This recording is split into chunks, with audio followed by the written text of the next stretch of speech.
So hello everyone and good morning सभी को। उम्मीद करता हूँ मेरी वॉइस प्रॉपर आ रही है सभी तक। एक बार कंफर्म करेंगे।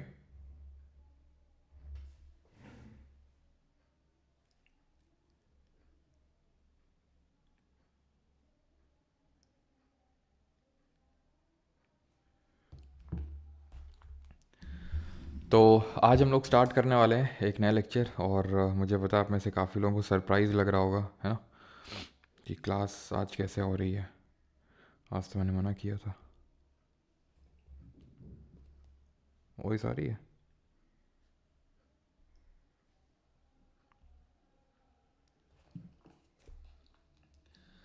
तो आज हम लोग स्टार्ट करने तो भाई देखो, क्लास आज होगी, है ना, हो रही है आप लोगों की क्लास। क्लास जो है अगले 3 दिन, that is Tuesday, Wednesday and Thursday, ये TWT को जो है क्लास नहीं होगी। क्यों नहीं होगी? मैं जा रहा हूँ अपने गांव। ठीक है, किस लिए जा रहा हूँ? 2 कारण है इसके। एक तो मैं मिलेट्स लेने जा रहा हूँ अपने लिए, जिसमें ज्वार बाजरा रागी ये सब कुछ होगा। और दूसरा, और क्यों मिलेट्स लेने क्यों जा रहा हूँ, क्यों ज़रूरी है मेरे लिए मिलेट्स? क्योंकि ये मैं नोटिस कर रहा हूँ कि मेरे हेल्थ में काफ़ी चेंजेस आ रहे हैं। जैसे कि फॉर एग्जांपल थोड़ा सा हेयर फॉल हो रहा है, जैसे कि और भी दिक्कतें हो रही हैं। तो फिर मुझे ऐसा लग रहा है कि मिलेट्स की कमी है, तो वो मुझे पूरी करनी चाहिए, यानी कि मिनरल्स की कमी है। बिकॉज हमें पता है मिनरल्स होते हैं इसमें काफ़ी सारे मिलेट्स में, जिंक मैग्नीशियम ये सारे बहुत इंपॉर्टेंट होते हैं। दूसरा कारण है अखंड अखंड रामायण का आयोजन करवाना है मुझे अपने गांव में। ठीक है, क्योंकि काफ़ी टाइम से मम्मी बोल रही हैं, और अगर मम्मी की ये मैंने बात नहीं सुनी तो मम्मी उग्र हो जाएंगी। राशन पानी बंद हो जाएगा। अब राशन पानी अगर बंद हो जाएगा तो तुम्हें पढ़ाएगा कौन? तो इसलिए वो भी काफ़ी ज़रूरी है। मैं काफ़ी टाइम से तो टाल रहा था, लेकिन अब ना टाल पाया मैं। दोस्तों, मैं हार गया। ठीक है, तो इन दोनों कारणों की वजह से जो है मुझे गांव की ओर प्रस्थान करना पड़ेगा। और आप लोगों की क्लासेस जो हैं वो मुझे 3 दिन के लिए रोकनी पड़ेंगी। लेकिन फ़िकर नॉट गाइस, क्यों? क्योंकि हमारा जो सिलेबस एकदम टाइम पे चल रहा है। मैंने आपको बोला था ये 1 जैन को हम लोग हिस्ट्री स्टार्ट कर लेंगे और दिसंबर तक हम केमिस्ट्री ख़त्म कर देंगे। लेकिन 1 जैन क्या, हम 1 जैन से पहले ही हिस्ट्री स्टार्ट कर रहे होंगे। ठीक है, तो हम एकदम टाइम पे हैं। और ये जो आपको टाइम रहेगा इसमें आपको दबा के रिवीजन कर लेना है। जिन लोगों के बैकलॉग्स हो गए उनके बैकलॉग्स कंप्लीट कर लेने हैं। ठीक है, यही समय होता है अपने बैकलॉग्स को कंप्लीट करने का। ठीक। तो स्टार्ट करें फिर। सर हेयर फॉल कैसे बंद होता है? बेटा हेयर फॉल कैसे बंद होता है उसके लिए मैं यहाँ पे डर्मेटोलॉजिस्ट नहीं हूँ। डर्मेटोलॉजिस्ट से मिला है, जो मैंने पाया है दैट इज़ कि शायद मिनरल्स की कमी हो सकती है इस वजह से। सर प्रसाद लेके आइएगा। बिल्कुल बेटा, न्योता है तुम्हारा, बस जगह नहीं बता सकता हूँ। ठीक है, पूरा लाइव अपडेट्स दूंगा तुम्हें अखंड रामायण की, गाँव पहुँचने दो। ठीक है, अगर जैसे ही बिठाता हूँ अखंड रामायण तुरंत लाइव अपडेट्स दूंगा। अखंड रामायण कीर्तन करते हुए तुम्हें प्रूफ भी डालूंगा, सो दैट तुम्हें भरोसा हो जाए कि सर जो तुम कमेंट लिख रहे हो ये देखने जा रहे हैं वो देखने जा रहे हैं। बेटा कुछ देखने नहीं जा रहे हैं। ठीक है, देखा दिखाई का समय नहीं है अभी। तो इसलिए मैं आपको लाइव अपडेट्स देता रहूँगा टेलीग्राम पे। ठीक है। क्या ये जन्मदिन को मुबारक हैप्पी बर्थडे लोग लगा रहते हो? गंजे वहाँ साहब कैसे लगेंगे? बिल्कुल वही तो, कैसे लगेंगे गंजे वहाँ साहब, है ना। तो गंजा नहीं होना, इसलिए मिलेट्स मिनरल्स जल्दी से खा लेने हैं। ठीक है, अभी तो सच नहीं आया है, लेकिन अर्ली साइंस हैं थोड़े से। अब अगर हेयर फॉल होता है तो ऑब्वियस ही बात है अर्ली साइंस है। तो अगर आपने उस पर एक्शन नहीं लिया तो फिर दिक्कत हो सकती है। अब मम्मी बोल रही अरे वो तो नॉर्मल है, होता है, सबके होता है, लेकिन मैं रिस्क नहीं ले सकता हूँ गैस, आपको ही पता है। काफ़ी बड़ा रिस्की मामला हो सकता है ये। तो आगे स्टार्ट करते हैं। Chemical reaction. अब केमिकल रिएक्शन होता है क्या? केमिकल रिएक्शन एक्चुअल में केमिकल चेंज ही होता है। केमिकल चेंज क्या होता है? केमिकल चेंज हम पढ़ चुके हैं। जब मैंने आपको फिजिकल याद अगर आपको आ रहा हो तो मैटर वाले चैप्टर में 2 तरह के हम लोगों ने चेंजेस पढ़े थे, एक तो फिजिकल चेंज और एक केमिकल चेंज पढ़ाया था मैंने। फिजिकल चेंज क्या होता है? टेम्प्रेरी इन नेचर होता है और ये आपका रिवर्सिबल होता है। ठीक है, टेम्प्रेरी होता है विच मीन्स ये रिवर्सिबल नेचर का होता है, यानी इसको रिवर्स किया जा सकता है। फॉर एग्जाम्पल आइस है, आइस लिक्विड में कन्वर्ट हो गई, वाटर में कन्वर्ट हो गई। क्या मैं उस वाटर को फिर से आइस बना सकता हूँ? The answer is yes. तो क्या वो रिवर्सिबल है? येस। लेकिन वही केमिकल चेंज जो होता है परमानेंट होता है और वो इरिवर्सिबल होता है। वो इरिवर्सिबल होता है। जैसे मैंने कोयले को जला दिया, वो राख बन गई, क्या राख से क्या मैं फिर से कोयला बना सकता हूँ? बिल्कुल नहीं। तो वो केमिकल चेंज है। मैं ज़्यादा डीप में नहीं जाऊँगा क्योंकि ये सब हम पढ़ चुके हैं पहले ही। इसमें कोई नया सब्सटेंस नहीं बनता है, इसमें नया सब्सटेंस बनता है। क्यों? क्योंकि यहाँ पर कोई ना कोई केमिकल रिएक्शन होती है। कितने तरह की केमिकल रिएक्शन होती हैं, क्या क्या केमिकल रिएक्शन में होता है, वो आज हम इस लेक्चर में पढ़ने वाले हैं। और रिएक्शन में क्या होता है, एटम्स के बीच में एक काइंड ऑफ रीअरेंजमेंट होता है। एटम्स के बीच में रीअरेंजमेंट होता है और वो रीअरेंज होने की वजह से एक नया सब्सटेंस बन जाता है। ठीक है, जैसे उदाहरण के तौर पे मैं आपको बताता हूँ, जैसे कि हाइड्रोजन क्या है, और देखो चेंज इन स्टेट। ठीक है, क्या चेंज हो सकता है केमिकल रिएक्शन में? स्टेट, अवस्था चेंज हो सकती है, कलर चेंज हो सकता है, गैस चेंज हो सकता है। ठीक है, गैस आ सकती है, चेंज टेम्परेचर में चेंज हो सकता है, प्रेसिपिटेट बन सकता है। अब ये सब होता क्या है, ध्यान से समझिए इसको। एक सेकंड रुकिएगा।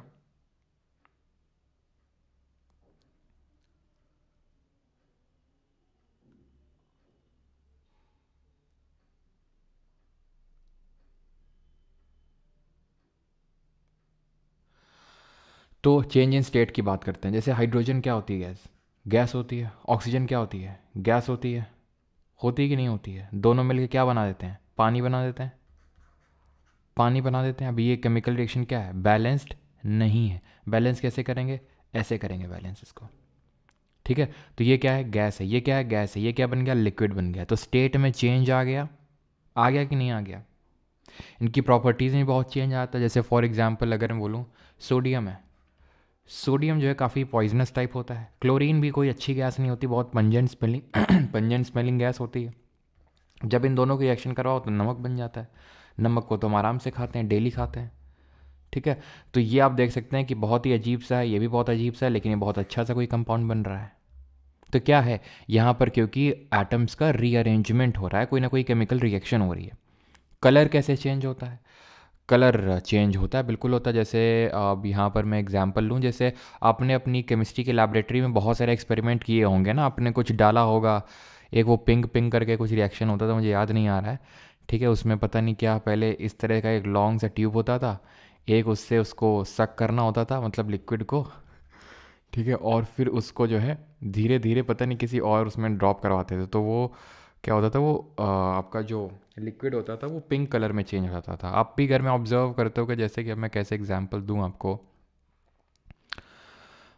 जैसे वाटर में आप डाई डालोगे, ठीक है, इंक डालोगे, तो उससे क्या होगा, वो वाटर का कलर चेंज हो जाएगा। अब वो उसमें क्यों हुआ, वो इरिवर्सिबल नेचर का। ऐसा नहीं कि आप फिर से उस कलर को उससे एक्सट्रैक्ट कर लोगे। सिंपल सा एग्जांपल है, एवोल्यूशन ऑफ गैस।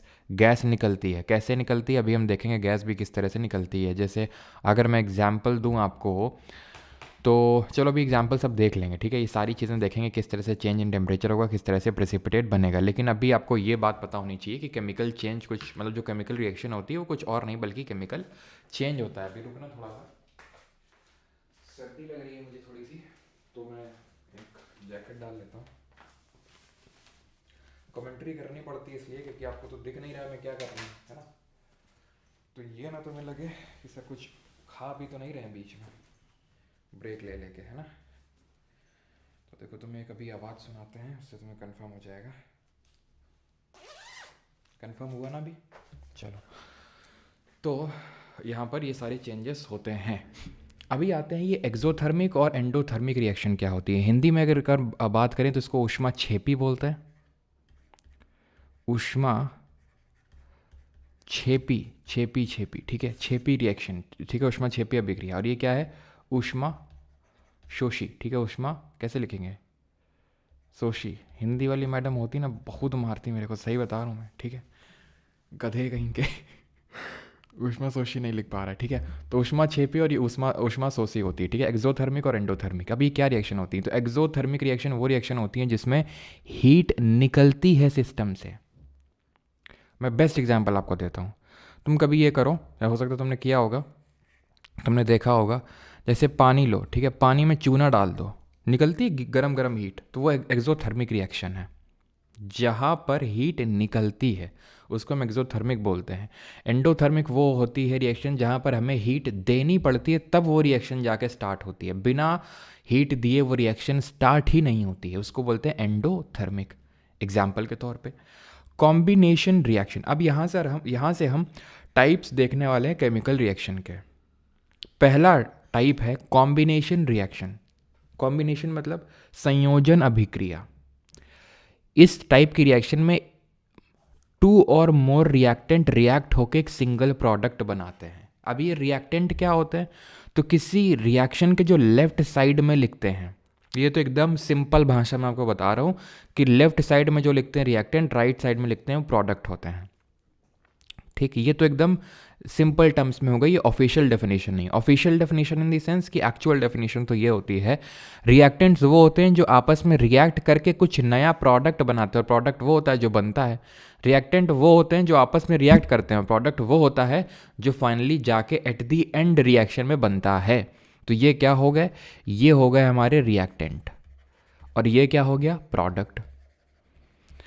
अब ये क्या है, एक से ज़्यादा रिएक्टेंट है, बन क्या रहा है, एक सिंगल यहाँ पर प्रोडक्ट बन रहा है। तो एक से ज़्यादा रिएक्टेंट क्या बना रहे हैं, एक सिंगल प्रोडक्ट बना रहे हैं। ऐसी रिएक्शन को कॉम्बिनेशन या फिर संयोजन अभिक्रिया बोलते हैं। क्योंकि यहाँ पर हीट निकल रही है, तो इस रिएक्शन को आप क्या बोलेंगे, जरा बताएंगे कमेंट में। ये जो बेटा रिएक्शन हुई है वही रिएक्शन है जो अभी मैं आपको पीछे बता रहा था, चूने वाली। ये चूना है, ये चूने को पानी में डालोगे, आपने देखा होगा कि जब पहले के टाइम पे, तो अभी तो उतना नहीं, लेकिन पहले के टाइम पे आप देखते होंगे, है ना, जब वाइट वॉशिंग करनी होती थी वॉल्स की, तो हमारे जो मिस्त्री भाई साहब होते थे, मिस्त्री क्या आते थे, अपना आते थे, चूना ऊना डालते थे यहाँ पर बाल्टी में। बाल्टी मिलेगी क्या भैया, हाँ ले जी, ठीक है, इसमें थोड़ा पानी मिलेगा क्या, पानी, चूना ऊना डाल दिए, अपना अब आराम से कपड़े उतार रहे हैं, हैंगर में टांग रहे हैं, अपने आप बाकी मिस्त्रियों को बुला रहे हैं। तब तक वो क्या हो रहा है, क्यों ऐसा कर रहे हैं, वो कपड़े वपड़े उस टाइम पे उतार रहे हैं डाल के, क्योंकि वो उस टाइम पे जो CaO है उसको H2O में डाल के CaOH का होल ट्वाइस बना रहे हैं, स्लेक्ट लाइम, जिसको बुझा हुआ चूना बोलते हैं। चूने को बुझा दिया उन्होंने। अब क्या करेंगे, इसको मार देंगे कहाँ पे, दीवार में। और जब दीवार में मारेंगे तो हमारे एटमॉस्फेयर में जो CO2 है, कार्बन डाइऑक्साइड, वो उससे रिएक्ट करके एकदम शाइनी लुक देगा, किसका, CaCO3 का। इसको हम डिफरेंट नाम से जानते हैं, जैसे कि इसको हम चौक के नाम से जानते हैं, इसी को ही हम मार्बल के नाम से जानते हैं, इसी को ही हम लाइमस्टोन के नाम से जानते हैं। ये भी तो एक कॉम्बिनेशन रिएक्शन ही हो गई, संयोजन अभिक्रिया हो गई, जहां पर हमने COH का whole twice, that is slaked lime को का अपने आप रिएक्शन हो रहा है CO2 से, और कैल्शियम कार्बोनेट बन रहा है। ठीक है, कैल्शियम कार्बोनेट बन रहा है यहाँ पे, तो ये ध्यान रखिएगा। तो ये चीज़ इंपॉर्टेंट हो जाती है यहाँ पर, क्या कि कभी कभी ये रिएक्शन पूछ लेता है कि which gas turns lime water milky. ये जो आपको बना कंपाउंड, ये मिल्की मिल्की है, सिल्की सिल्की नहीं, मिल्की मिल्की है, दूधिये कलर का है, दूध टाइप कलर का बनता है। And this is the gas जिसने इस लाइम वाटर को, इसको हम लाइम वाटर भी बोलते हैं, तो इसने क्या किया, it turned lime water milky. CDS को बड़ा प्यार है इस स्टेटमेंट से कि which gas turns lime water milky, बार बार पूछता है इसको। ठीक है,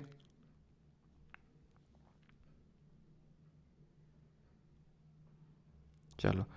चंदन सर, ज्योग्राफी में ट्रांसपोर्ट ऑफ इंडिया नहीं हुआ है, इज़ द चैप्टर इंपॉर्टेंट नहीं है, वो उतना चैप्टर इंपॉर्टेंट नहीं है, जो हाईवेज वाटरवेज होते हैं वो हम कर चुके हैं। ठीक है, हाँ चलो आगे बढ़ते हैं, ये आप समझ गए।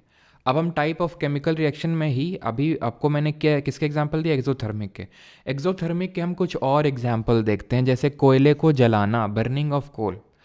हमेशा ध्यान रखना, बर्निंग जो होता है वो कंबशन रिएक्शन होता है, या फिर वाइसे वर्सा। कंबशन रिएक्शन का मतलब होता है किसी चीज़ को जलाया रहे हैं हम, बर्न कर रहे हैं। यहाँ पर कोल का बर्निंग हो रहा है, नहीं कोल का कंबशन हो रहा है। और हमेशा जो कंबशन या बर्निंग होती है वो ऑक्सीजन के प्रेजेंस में होती है। Is that clear? Burning of natural gas, natural gas क्या होती है, नेचुरल गैस का जो प्राइमरी कंपोनेंट होता है वो मीथेन होता है, that is CH4। Sir methane क्या होता है, ये हम कार्बन एंड इट्स कंपाउंड वाले चैप्टर में पढ़ेंगे। ठीक है, अब जैसे मैं वापस आऊँगा, कब ट्यूसडे है, Monday Tuesday Thursday Friday Saturday Sunday, लगातार 3 दिन क्लास होगी, फ्राइडे सैटरडे संडे, और हम केमिस्ट्री कंप्लीट कर लेंगे। हमारे 3 चैप्टर बस बाकी हैं, metal non metal, acid base and salt, और कार्बन एंड इट्स कंपाउंड। तो कार्बन एंड इट्स कंपाउंड वाले चैप्टर में हम देखेंगे मेथेन, एल्कीन, अल्काइन सब क्या होते हैं। तो यहाँ पर मैंने इसकी रिएक्शन करवाई ऑक्सीजन से, क्या बनेगा यहाँ पर, यहाँ पर अगेन CO2 एवॉल्व होगी प्लस H2O भी निकलेगा। अब ये बैलेंस्ड नहीं है रिएक्शन। बैलेंसिंग ऑफ रिएक्शन क्या होती है? जहाँ पर हम नंबर ऑफ एटम्स को बैलेंस करते हैं। जैसे यहाँ पर हाइड्रोजन 4 है, यहाँ पर तो 2 ही हैं, तो मैंने जैसे यहाँ पर 2 लिखा। अब यहाँ पर 2 ऑक्सीजन हो गए और 2 यहाँ ऑक्सीजन है, 4 ऑक्सीजन है, तो मुझे 2 यहाँ पर लिखना पड़ेगा सो दैट मैं 4 ऑक्सीजन बना दूँ। तो इसको बैलेंसिंग ऑफ केमिकल इक्वेशन बोलते हैं। तो ये बर्निंग ऑफ नेचुरल गैस कैसी हो गई आपकी? इसमें भी हीट निकलेगी, ये भी एक्सोथर्मिक रिएक्शन होगी। ये जो आप बर्निंग ऑफ कोल देख रहे हैं, क्या मैं इसको कॉम्बिनेशन रिएक्शन बोल सकता हूँ या नहीं? Can I say this burning of coal as combination reaction और not? Burning of magnesium ribbon, magnesium ribbon को या फिर मैग्नीशियम को जब बर्न करते हैं, मैग्नीशियम का कंबशन करवा रहे हैं, तो क्या निकलेगा? यहाँ पर MgO मैग्नीशियम ऑक्साइड का वाइट PPT बनेगा, ठीक है, वाइट PPT बनेगा और डैजलिंग वाइट लाइट निकलेगी और हीट निकल रही है, तो इसलिए ये भी एक्सोथर्मिक, ठीक है। It is cleaned before burning in air because Mg reacts with atmospheric O2 to form MgO which prevents further reaction with oxygen. तो जिस तरह से आपने देखा होगा हमारे जो पेंटर जी के, चलो एग्जाम्पल ले लेते हैं, रेगमाल अपना साथ में लेके आते हैं, रेगमाल से पहले घिसाई करते हैं कि नहीं करते हैं दीवार की, तब मारते हैं पुताई उताई पेंट वेंट, जो पहले पुट्टी और ये सब पेंट वगैरह, क्यों? वो इवन बनाते हैं सरफेस को।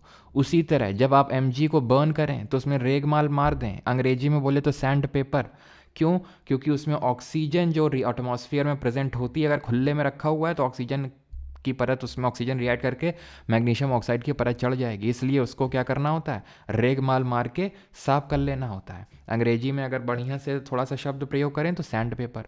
अब इसका ये रिएक्शन तुमने देख रखी, तुमको लग रहा होगा कैसे रिएक्ट करते, तुमने देख रखी है बेटा। तुमने कभी फुलझड़ियाँ देखी? फुलझड़ी, उसमें जो वाइट लाइट निकलती है वो एक्चुअल में यही मैग्नीशियम ऑक्साइड ही होता है। जी हाँ दोस्तों, क्यों? क्योंकि जो फुलझड़ी होती है उसमें मैग्नीशियम होता है और भी वो कंपाउंड्स होते हैं। जैसे जो ग्रीन लाइट निकलती है, जैसे अगर कलर्ड फुलझड़ी है तो जो ग्रीन लाइट निकलती है वो बेरियम की वजह से निकलती है, लेकिन वाइट लाइट जो निकलती है वो आपकी मैग्नीशियम की वजह से। ये पूरा मैग्नीशियम नहीं होता है फुलझड़ी, लेकिन हम काफ़ी इसमें मैग्नीशियम होता है। तो जो मैग्नीशियम ऑक्साइड की जो डैजलिंग वाइट लाइट देखते हैं वो यही ही होती है। तो क्या ये कॉम्बिनेशन रिएक्शन बोल सकते हैं? जी हाँ। क्यों? क्योंकि यहाँ पर 2 रिएक्टेंट मिलकर एक सिंगल प्रोडक्ट बना रहा है। कितने रिएक्टेंट रिएक्ट कर रहे हैं उससे मतलब नहीं, प्रोडक्ट कितना बन रहा है उससे मतलब है। और कभी हीट और लाइट को प्रोडक्ट नहीं मानते हैं, तो इसको भी हम कॉम्बिनेशन रिएक्शन बोल सकते हैं, क्योंकि कभी हम हीट और लाइट को प्रोडक्ट नहीं मानते हैं। तो ये क्या हो जाएगी? ये भी आपकी कॉम्बिनेशन रिएक्शन हो जाएगी। तो एक चीज़ आपने सीखी एंड दैट इज कि जो कॉम्बिनेशन रिएक्शन है is always exothermic in nature, यानी इससे हमेशा हीट निकलेगी। क्या ये कॉम्बिनेशन रिएक्शन आपको समझ में आई पूरी तरह से? अगर समझ में आई, और यहाँ पर अगर जल्दी से कंफर्म करेंगे कमेंट सेक्शन में। और यहाँ पर जो हमने रेस्पिरेशन पढ़ा था, अगर आपको याद हो बायोलॉजी में, ठीक है, रेस्पिरेशन क्या होता है? रेस्पिरेशन होता है जिससे हमारी सेल्स जो हैं एनर्जी बनाती हैं, रेस्पिरेशन बोलते हैं उसको, ऑक्सीजन का यूज़ करके। याद आया आपको कि किस तरह से 6 कार्बन कंपाउंड था, ठीक है, और ये कन्वर्ट हो रहा था किसमें? ये कन्वर्ट हो रहा था पाइरूवेट में। याद आया कुछ? कहाँ पर कन्वर्ट हो रहा था ये रिएक्शन, कहाँ पर हो रही थी? और 2 ATP के मॉलिक्यूल्स बन रहे थे। देन फर्दर रिएक्शन कहाँ पर हो रही थी? यस, रिकॉर्डिंग ऑन है बेटा आस्था। अब अगर नहीं भी ऑन होगा तो भी काफ़ी लेक्चर तो हो ही चुका है, क्लियर है, ठीक है। सर हमें कैसे पता चलेगा? क्या तुम्हें कैसे पता चलेगा? एक बार समराइज़ कर दो बेटा, अभी तो स्टार्ट किए, एक ही रिएक्शन पढ़े, उसमें भी समराइज़ कर दें। चलो कर देते हैं अब, क्योंकि किसने बोला है? क्योंकि किसी ने तो बोला था यार, हाँ अजीत ने बोला, क्योंकि मेरे अजीत ने बोला इसलिए समराइज़ कर रहा हूँ, कोई और बोलता तो मैं ना करता, ठीक है। देखो अजीत, हमने पढ़ा कि स्टार्ट किया हमने chemical reaction and equation. Chemical reaction कुछ और नहीं, केमिकल चेंज को ही बोलते हैं। अब केमिकल रिएक्शन में हमने पहली टाइप ऑफ रिएक्शन, या फिर मैंने आपको बताया कि 2 तरह की रिएक्शन होती हैं हीट के बेसिस पे। जो हीट निकालता है उसको एक्सोथर्मिक, जो हीट लेता है उसको एंडोथर्मिक। फिर हमने पहली तरह की रिएक्शन पढ़ाना स्टार्ट किया, कॉम्बिनेशन या संयोजन अभिक्रिया। उसमें हमने देखा कि मल्टीपल रिएक्टेंट मिल के एक सिंगल प्रोडक्ट बना रहे हैं और ये ऐसी तरह की रिएक्शन हमेशा एक्सोथर्मिक होती है। ठीक, तो ये रिएक्शन होती है साइटोप्लाज्म में, और ये जो रिएक्शन होती है ये माइटोकॉन्ड्रिया में होती है, जहाँ पर क्या बनता है, जहाँ पर ये बनता है आपका, ये बनता है। ठीक है, तो यहाँ पर इन अ नटशेल लिख दिया है समराइज करते हुए, लेकिन एक्चुअल रिएक्शन हमें पता है, हम देख चुके हैं। तो क्योंकि यहाँ पर एनर्जी यानी काइंड ऑफ हीट निकल रही है, heat is a form of energy, तो ये आपका एक्सोथर्मिक प्रोसेस होगा। दूसरे टाइप ऑफ रिएक्शन में आते हैं जो कि कॉम्बिनेशन का एकदम उल्टा है, and that is decomposition reaction, यानी कि इसको हम बोलते हैं विघटन अभिक्रिया हिंदी में। कॉम्बिनेशन में क्या था, कॉम्बिनेशन में था कि मल्टीपल रिएक्टेंट आपस में रिएक्ट करके एक सिंगल प्रोडक्ट बना रहे थे। डिकम्पोजिशन में एक सिंगल रिएक्टेंट डिकम्पोज होके मल्टीपल प्रोडक्ट्स बनाएगा। यहां पर हमें रिएक्टेंट, सिंगल रिएक्टेंट से मतलब है। ठीक है, सिंगल रिएक्टेंट से मतलब है, और प्रोडक्ट चाहे कितने भी हो, लेकिन जो रिएक्टेंट है वो वैसा ही होना चाहिए जैसे कि तुम हो अभी। कैसे? सिंगल। ठीक है, रोएगा नहीं भाई, ठीक है, कोई रोएगा नहीं अभी, ठीक है, क्योंकि आपकी तरह मैं भी मायूस हूँ लेकिन उम्मीद पर दुनिया कायम है। दिल दुखा है लेकिन टूटा तो नहीं है, और उम्मीद का दामन छूटा तो नहीं है, तो इसलिए कोई रोएगा नहीं, है ना। तो FeSO4 जो है ये क्या है, सिंगल है अभी। जब इसको हम हीट देंगे तो ये टूट जाएगा, ठीक है, और गाना गाएगा टूट के सनम। ठीक है, ऐसे ही जो है SO2 और SO3 निकालूंगा, तो Fe2O3 और सल्फर डाइऑक्साइड और सल्फर ट्राइऑक्साइड यहाँ पर निकला। बहुत इंपॉर्टेंट रिएक्शन है, डायरेक्टली इस तरह के क्वेश्चन बन जाते हैं। अभी रेलवे का भी एग्जाम जो हुआ था LP का, जो आंसर किया है, मैंने आपको काफ़ी सारे क्वेश्चंस दिखाए थे। अगर काफ़ी लोगों ने अटैम्प्ट किया और नहीं अटैम्प्ट किया तो जाके उसको अटैम्प्ट करना। ठीक है, तो यहाँ पर आप ध्यान से अगर देखेंगे तो एक सिंगल रिएक्टेंट मल्टीपल प्रोडक्ट्स में टूट रहा है। अब क्योंकि यहाँ पर, ठीक है, उसको रोक दो अभी। ठीक है, अब कैल्शियम कार्बोनेट जो हमने बनाया था, पहले CaO को, चूने को पानी में डाल दिया था, कैल्शियम हाइड्रोक्साइड बना था, दीवार में रगड़ दिया था, CO2 था एटमॉस्फेयर में, रिएक्ट करके कैल्शियम कार्बोनेट बन गया था। अब उसी कैल्शियम कार्बोनेट को हीट देंगे तो कैल्शियम ऑक्साइड यानी क्विक लाइम और CO2 में बदल जाएगा। ठीक है, ये कौन सी गैस है, ये रट लेना, ये CDS को बड़ा प्यार है इससे। CO2 is the gas that turns lime water milky. हमेशा कभी भी पूछे which gas turns lime water milky, तो CO2।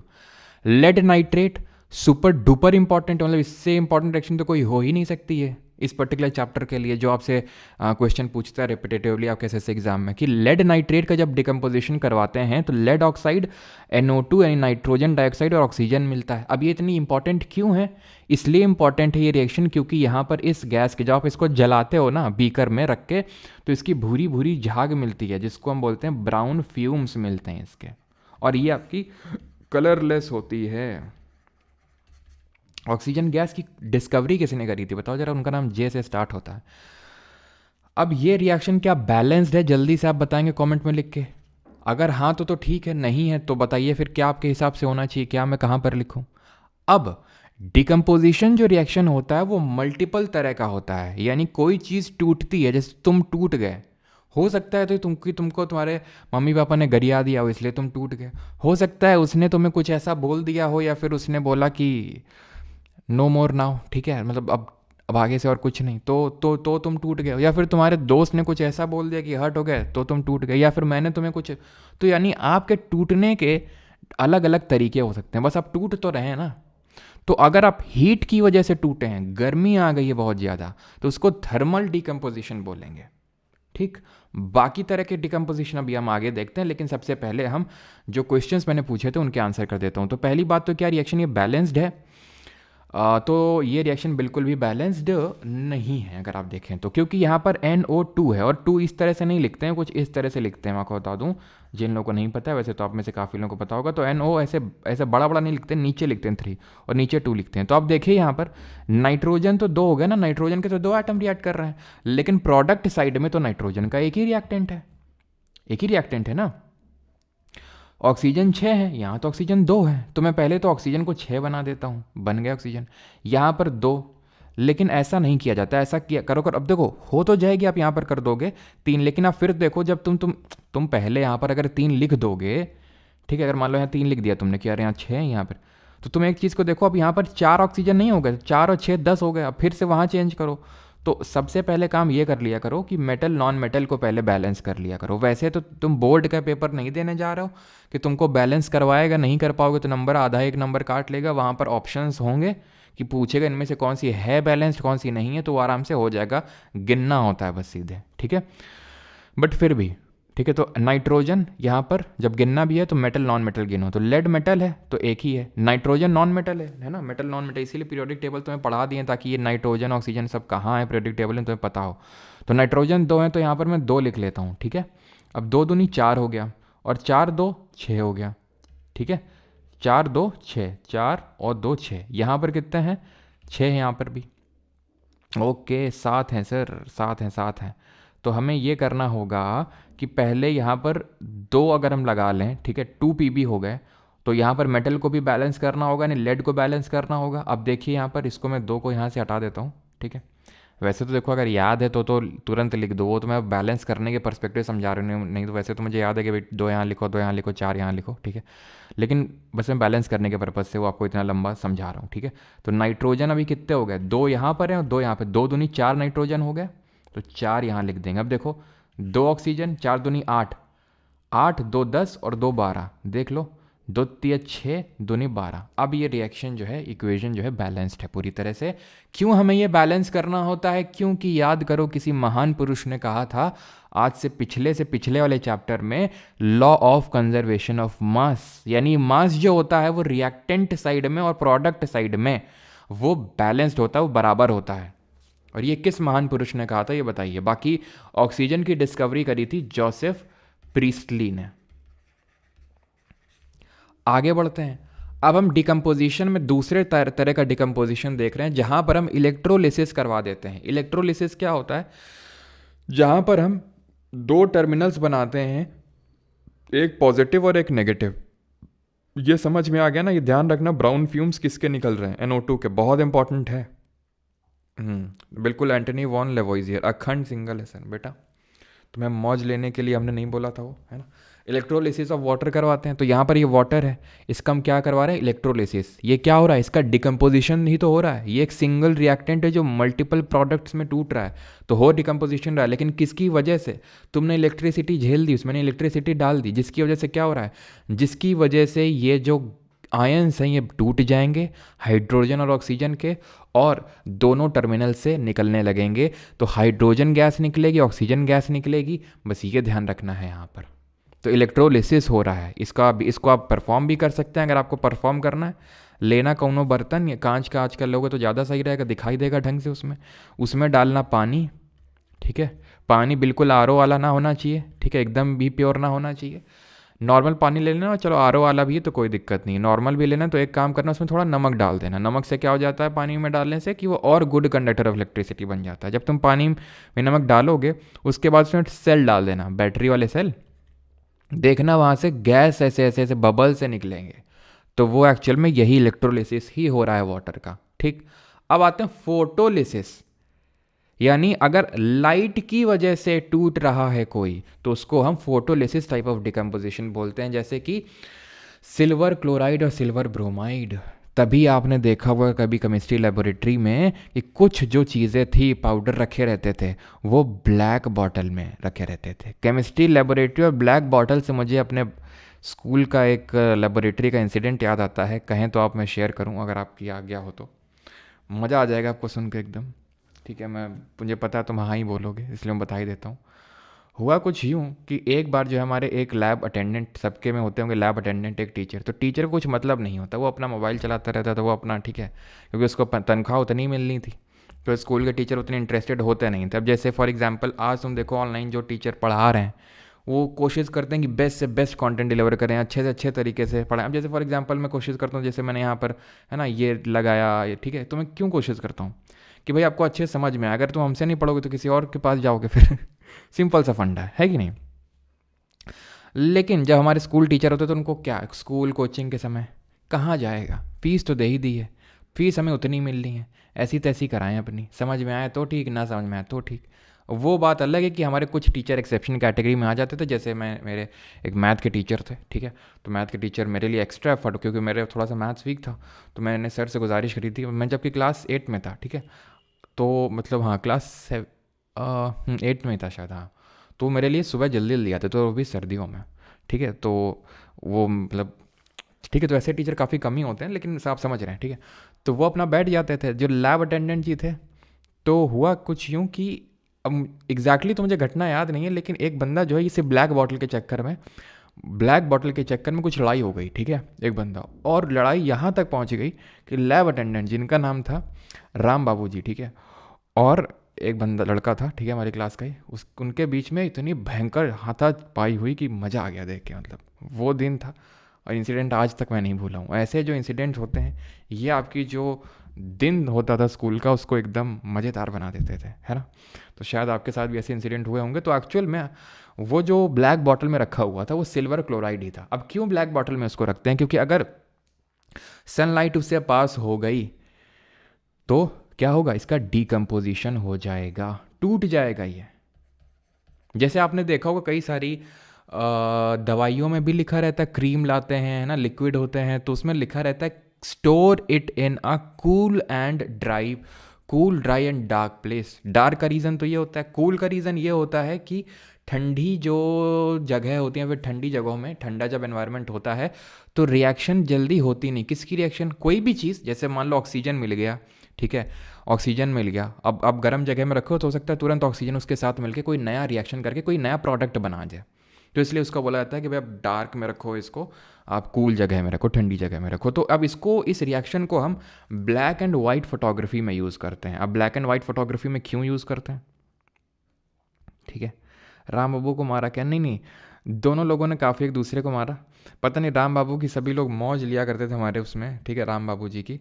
लेकिन पता नहीं मुझे क्यों दया टाइप आती थी उन पर, ठीक है। तो मैंने तो कभी उनके साथ लड़ा नहीं, ठीक है, मैं ज़्यादा इंटरेक्ट नहीं करता था। मैं अलग से अपना कोना पकड़ता था, एक दो दोस्तों को ले जाता था और वहीं पे अपने रिएक्शन करता था।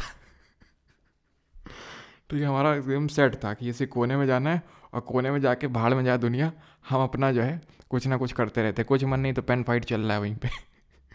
ठीक है, रिएक्शन का कुछ आज तक पता नहीं, बस वो एक ही रिएक्शन करी जो मैं बता रहा था, गुलाबी गुलाबी कुछ ऐसे, क्योंकि उसमें शक करने वाली चीज़ें थी ना, तो ऐसे तो हमने देखा शक करके कि भाई कैसा लगता है, तो फिर वो ट्यूब लेते थे, उससे पता नहीं कोई लिक्विड। इसका भी एक इंसिडेंट है, जो मेरा फ्रेंड था उसने कुछ ज़्यादा ही शक कर लिया, तो भाई उसके वो पी वो पी गया भाई, वो लिक्विड जो है वो पी गया, फिर उसने वही अलग ही कांड होते थे लेबोरेटरी में। तो वो मतलब शक इतना जोर का उसने किया कि वो पी गया उस कंपाउंड को। खैर, तो उसकी रिएक्शन क्या हुई? उसकी रिएक्शन जो है, आप सोचो कि उसकी रिएक्शन किसके साथ हुई होगी। तो उसकी रिएक्शन गैस्ट्रिक जूसेस के साथ हुई होगी जाके, जो HCl वगैरह है। अब क्या प्रोडक्ट बना होगा भगवान जाने। तो अब इसको ब्लैक एंड वाइट फोटोग्राफी में कैसे यूज़ करते हैं? तो एक्चुअल होता क्या कि सिल्वर क्लोराइड जो होता है ये कलरलेस होता है, सॉरी कलरलेस टाइप नहीं, तो वाइट कलर का होता है, ठीक है, white colour, not colourless, white colour का होता है, ठीक है। तो जब डाल दिए जैसे फॉर एग्जांपल, अब मान लो कि कोई चीज़ है, ठीक है, उसमें मान लो, मैं उदाहरण देता हूँ आपको, ठीक है, कि ऐसा कोई मैंने ऐसा, मैं थोड़ा ड्राइंग तो मेरी तुम्हें पता ही कैसी है, तो मैंने ऐसे कार्डबोर्ड टाइप लिया या फिर पेपर टाइप लिया और उसमें लिखा हुआ है, मान लो राम लिखा हुआ है, ठीक है, राधा लिखा हुआ है, मान लेते हैं राधा राधा राधा, है ना, भगवत प्राप्ति नाम जप। तो राधा मान लो इसमें लिखा हुआ है, लिखा नहीं हुआ है, ये कटा हुआ है, मतलब ऐसे समझ रहे हो ना, मैंने काट दिया इसको, ये इस तरह से लिखा हुआ है कि मैंने ये पेपर का हिस्सा काट दिया। आप समझ पा रहे हो ना मेरी भावनाओं को, कि राधा जो लिखा है लिखा नहीं है ये ऐसे मैंने काट काट के, मैंने मतलब कि यहाँ पर गैप है, ठीक है। जब मैंने इसको यहाँ पर रखा, इसको एग्जैक्टली उसी साइज़ का, फिर मैंने क्या किया, इस पर लाइट डाली, सनलाइट डाली या फिर कोई भी लाइट डाली, तो उससे क्या होगा, उससे ये होगा कि जहाँ जहाँ ये वाला पार्ट था, जहाँ राधा, ठीक है, तो बाकी पार्ट में तो सनलाइट जाएगी नहीं, क्योंकि पूरा कार्डबोर्ड रखा हुआ है ये यहाँ पर, क्योंकि मैंने ऐसे स्पेस क्रिएट करके राधा लिखा है। तो होगा क्या कि यहाँ पर क्योंकि डायरेक्ट सिल्वर क्लोराइड का इंटरेक्शन हो रहा था सनलाइट के साथ, तो होगा क्या कि Cl2 उड़ जाएगा गैस के रूप में, और सिल्वर सिल्वर बचेगा, ये ग्रे कलर का होगा, ये ग्रे कलर का।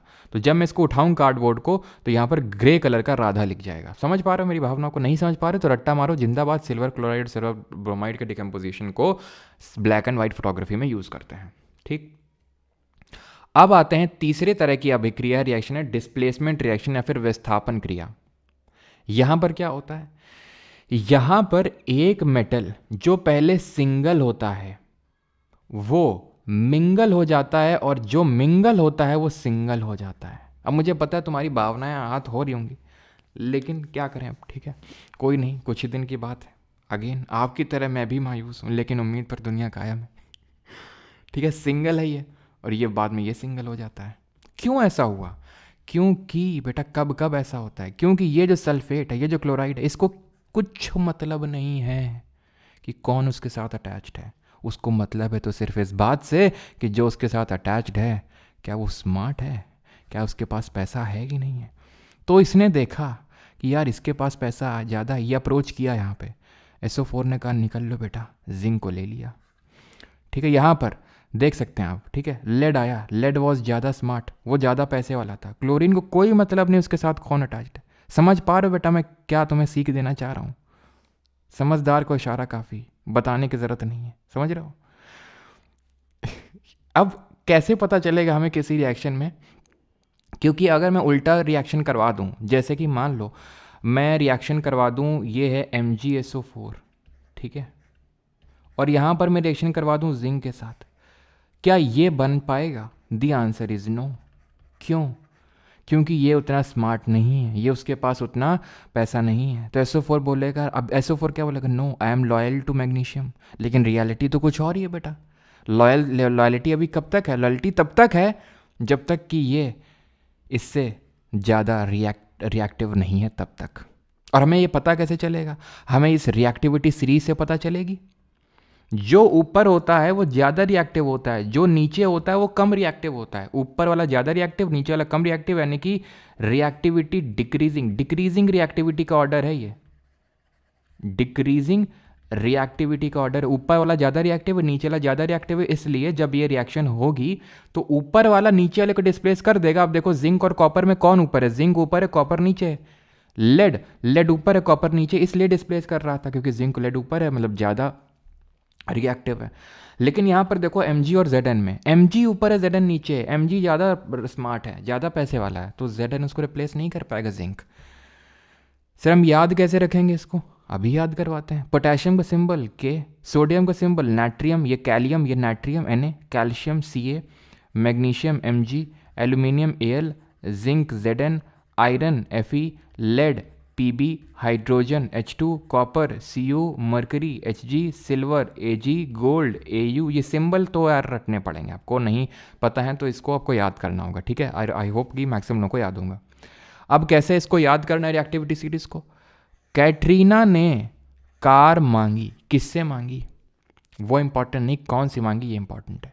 ऑल्टो जेन फरारी, फिर भी क्या मिली? क्या कॉपर मिली, मरकरी, सिल्वर ऑडी। कैटरीना ने कार मांगी, ऑल्टो जेन फरारी, फिर भी क्या कॉपर मिली, मरकरी, सिल्वर ऑडी, AU मतलब गोल्ड।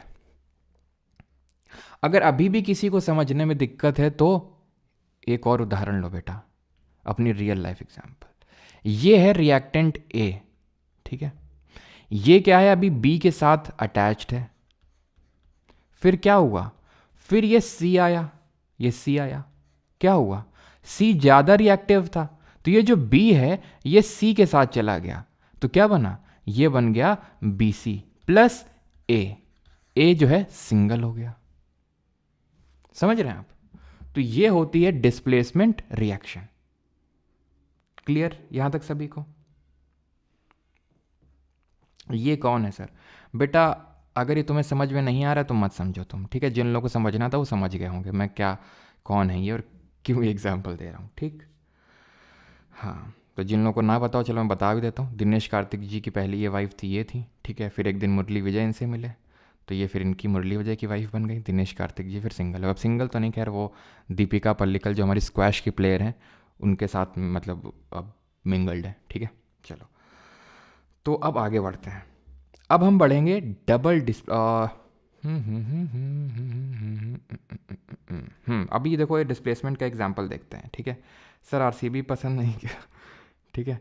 चलो तो टाइप ऑफ केमिकल रिएक्शन देखते हैं अभी। मतलब टाइप ऑफ केमिकल रिएक्शन क्या बोल रहा हूँ मैं, मतलब टाइप ऑफ केमिकल रिएक्शन ही देख रहे हैं। डिस्प्लेसमेंट का एक और एग्जांपल देखते हैं।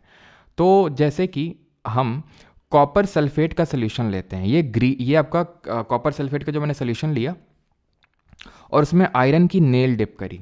जब मैंने आयरन की नेल डिप करी तो हुआ क्या, जो कॉपर सल्फेट का जो सोल्यूशन है वो चेंज हो गया। कॉपर सल्फेट का जो सोल्यूशन था वो ब्लू था और अभी क्या हो गया, अभी हो गया लाइट ग्रीन। लाइट ग्रीन क्यों? क्योंकि जो आयरन था वो ज़्यादा स्मार्ट था कॉपर से। कॉपर से बोला बेटा, नहीं कॉपर ने कुछ नहीं बोला, SO4 ने बोला कॉपर से, बेटा समय आ गया है कि तुम अब यहाँ से निकल लो। Someone more smart and more rich than you have came. ठीक है, तो इस वजह से लॉयल्टी वहीं तक थी जहाँ तक, कहाँ तक लॉयल्टी बेटा वहीं तक थी जहाँ तक कोई तुमसे ज़्यादा, मतलब तुमसे कम रिएक्टिव नहीं आ रहा था। जैसे कॉपर से नीचे वाला कोई आएगा, ठीक है, तब तक तो कॉपर का सल्फेट लॉयल रहेगा, लेकिन जैसे उससे ज़्यादा रिएक्टिव आएगा तो गया वो। ठीक है, तो ये क्या हो रहा है, यहाँ पर कलर चेंज हो रहा है फ्रॉम ये आपका ब्लू कलर से लाइट ग्रीन में या फिर वेरी लाइट ग्रीन में कन्वर्ट हो रहा है। क्लियर है? अब ये भूल जाओ कि क्या लिखा हुआ, ये अभी तुम्हें नहीं पढ़ना है। अब आते हैं डबल डिस्प्लेसमेंट। डिस्प्लेसमेंट मतलब विस्थापन, डबल डिस्प्लेसमेंट मतलब समझ रहा हो, वो अक्षय कुमार वाला मीम वाला, दोनों चेंज हो जाएंगे। Exchange of ions between the reactant, भूल जाओ अभी। डबल डिस्प्लेसमेंट हम तुम्हें सिखाते हैं, ऐसे देखो सिंपल। अब ऐसे चलो AB plus CD gives AD plus BC। मतलब तुमने देखा A के साथ पहले B था, C के साथ पहले D था, लेकिन अब क्या किया, दोनों ने बोला मजा नहीं आ रहा है, एक्सचेंज कर लिया जाए क्या। तो A D और B और C, क्या समझे, समझ में आ गया ना। AD और BC एक्सचेंज हो गया यहाँ पर। अब ये एक्सचेंज ऐसे नॉर्मल तरीके से नहीं होता है कि तुमने डाला और एक्सचेंज हो गया। अब यहाँ पर हम कैसे निकालेंगे कौन रिएक्टिव है कौन कम रिएक्टिव है, यहाँ पर तो दिक्कत हो जाएगी ना, है कि नहीं। तो यहाँ पर एक्चुअल में ये रिएक्शन हमें एक्वस फॉर्म में लेना होता है। एक्वस फॉर्म में जैसे एक्वस फॉर्म का मतलब होता है, यहाँ पर चलो मैं लिख देता हूँ वो जो मैंने लिखा था, AB है ना plus CD is gives us AD plus BC, है ना। देखो अब यहाँ पर जैसे यहाँ पर मैं रिएक्शन यही वाले ले लेता हूँ, ठीक है। तो यहाँ पर मैंने इनको एक्वस फॉर्म पे लिया होगा। एक्वस फॉर्म का मतलब है सोडियम सल्फेट को पानी में डालो, तो पानी में डालोगे तो क्या आएगा, Na पॉजिटिव और सल्फेट नेगेटिव। यानी भाई पानी में डालने से क्या होता है, आयंस बन जाते हैं ना उसके, तो Na पॉजिटिव और SO4 नेगेटिव।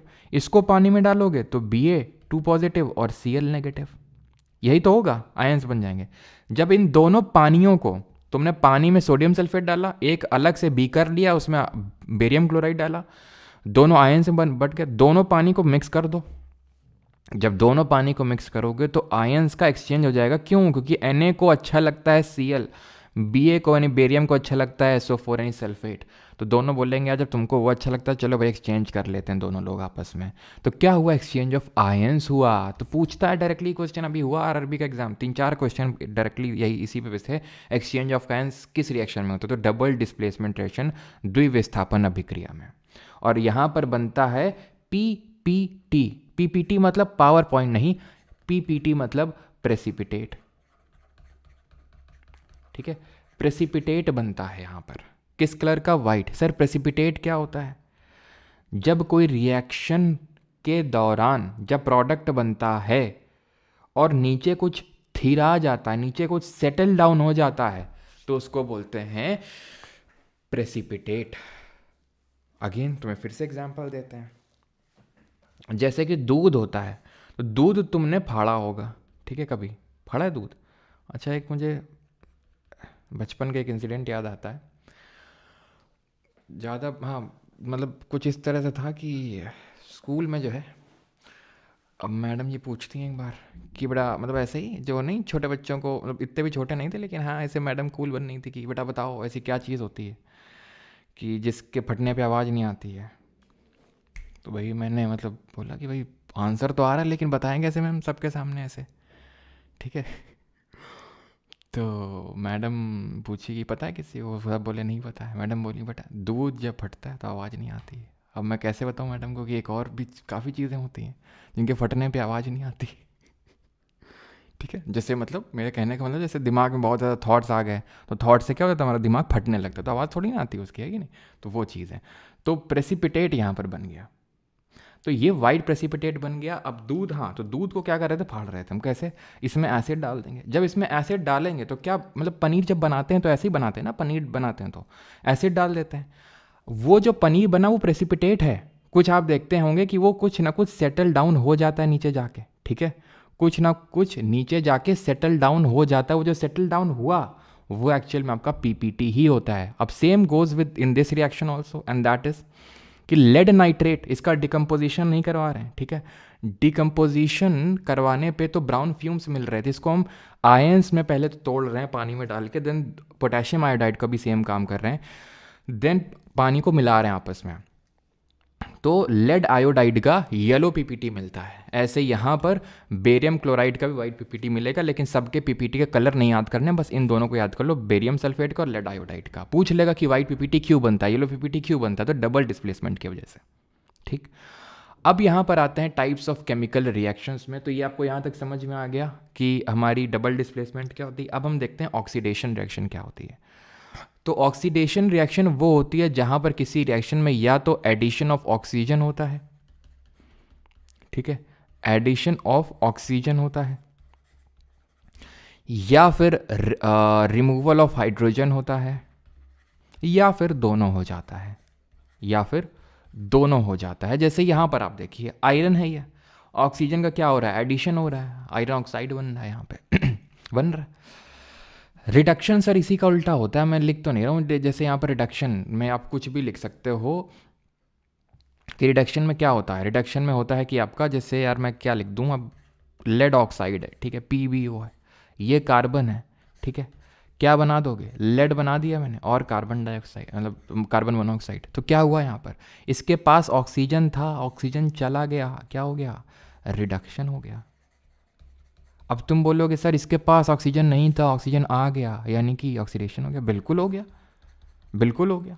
और एक रिएक्शन में जब ऑक्सीडेशन रिडक्शन दोनों होता है तो उसको हम बोलते हैं रेडॉक्स रिएक्शन। क्या बोलते हैं, रेडॉक्स रिएक्शन। ऐसी रिएक्शन को बोलते हैं जहां पर ऑक्सीडेशन भी हो रहा है, यानी ऑक्सीजन का एडिशन और ऑक्सीजन का रिमूवल, ठीक है। ऑक्सीडेशन का मतलब सिर्फ एडिशन ऑफ ऑक्सीजन नहीं होता है, मतलब ठीक है एडिशन ऑफ ऑक्सीजन हो रहा है तो ठीक है, लेकिन अगर हाइड्रोजन का रिमूवल भी हो रहा है तो दैट उसको भी हम ऑक्सीडेशन ही टर्म ट्रीट करेंगे। रिडक्शन में, रिडक्शन को हम बोल सकते हैं removal of oxygen, removal of oxygen, या फिर addition of hydrogen, addition of hydrogen, ठीक। अब दोनों अगर एक रिएक्शन में हो रहा है जैसे कि मैंने दिखाया तो उसको मतलब रेडॉक्स रिएक्शन बोलते हैं। रेडॉक्स मतलब रेड का मतलब रिडक्शन और ऑक्स का मतलब ऑक्सीडेशन। अब यहां पर कुछ इंपॉर्टेंट चीजें ध्यान रखने वाली, ये चीज तो आप समझ गए, ठीक। जो ऑक्सीडाइज हो रहा है वो रिड्यूसिंग एजेंट बोलते हैं उसको। जैसे कि लेड ऑक्साइड का हो रहा है रिडक्शन, तो ये होगा आपका क्या, इसको बोलेंगे ऑक्सीडाइजिंग एजेंट। ये चीज़ बस ध्यान में रखिएगा। और जिसका होता है ऑक्सीडेशन वो एक्ट करता है एज रिड्यूसिंग एजेंट।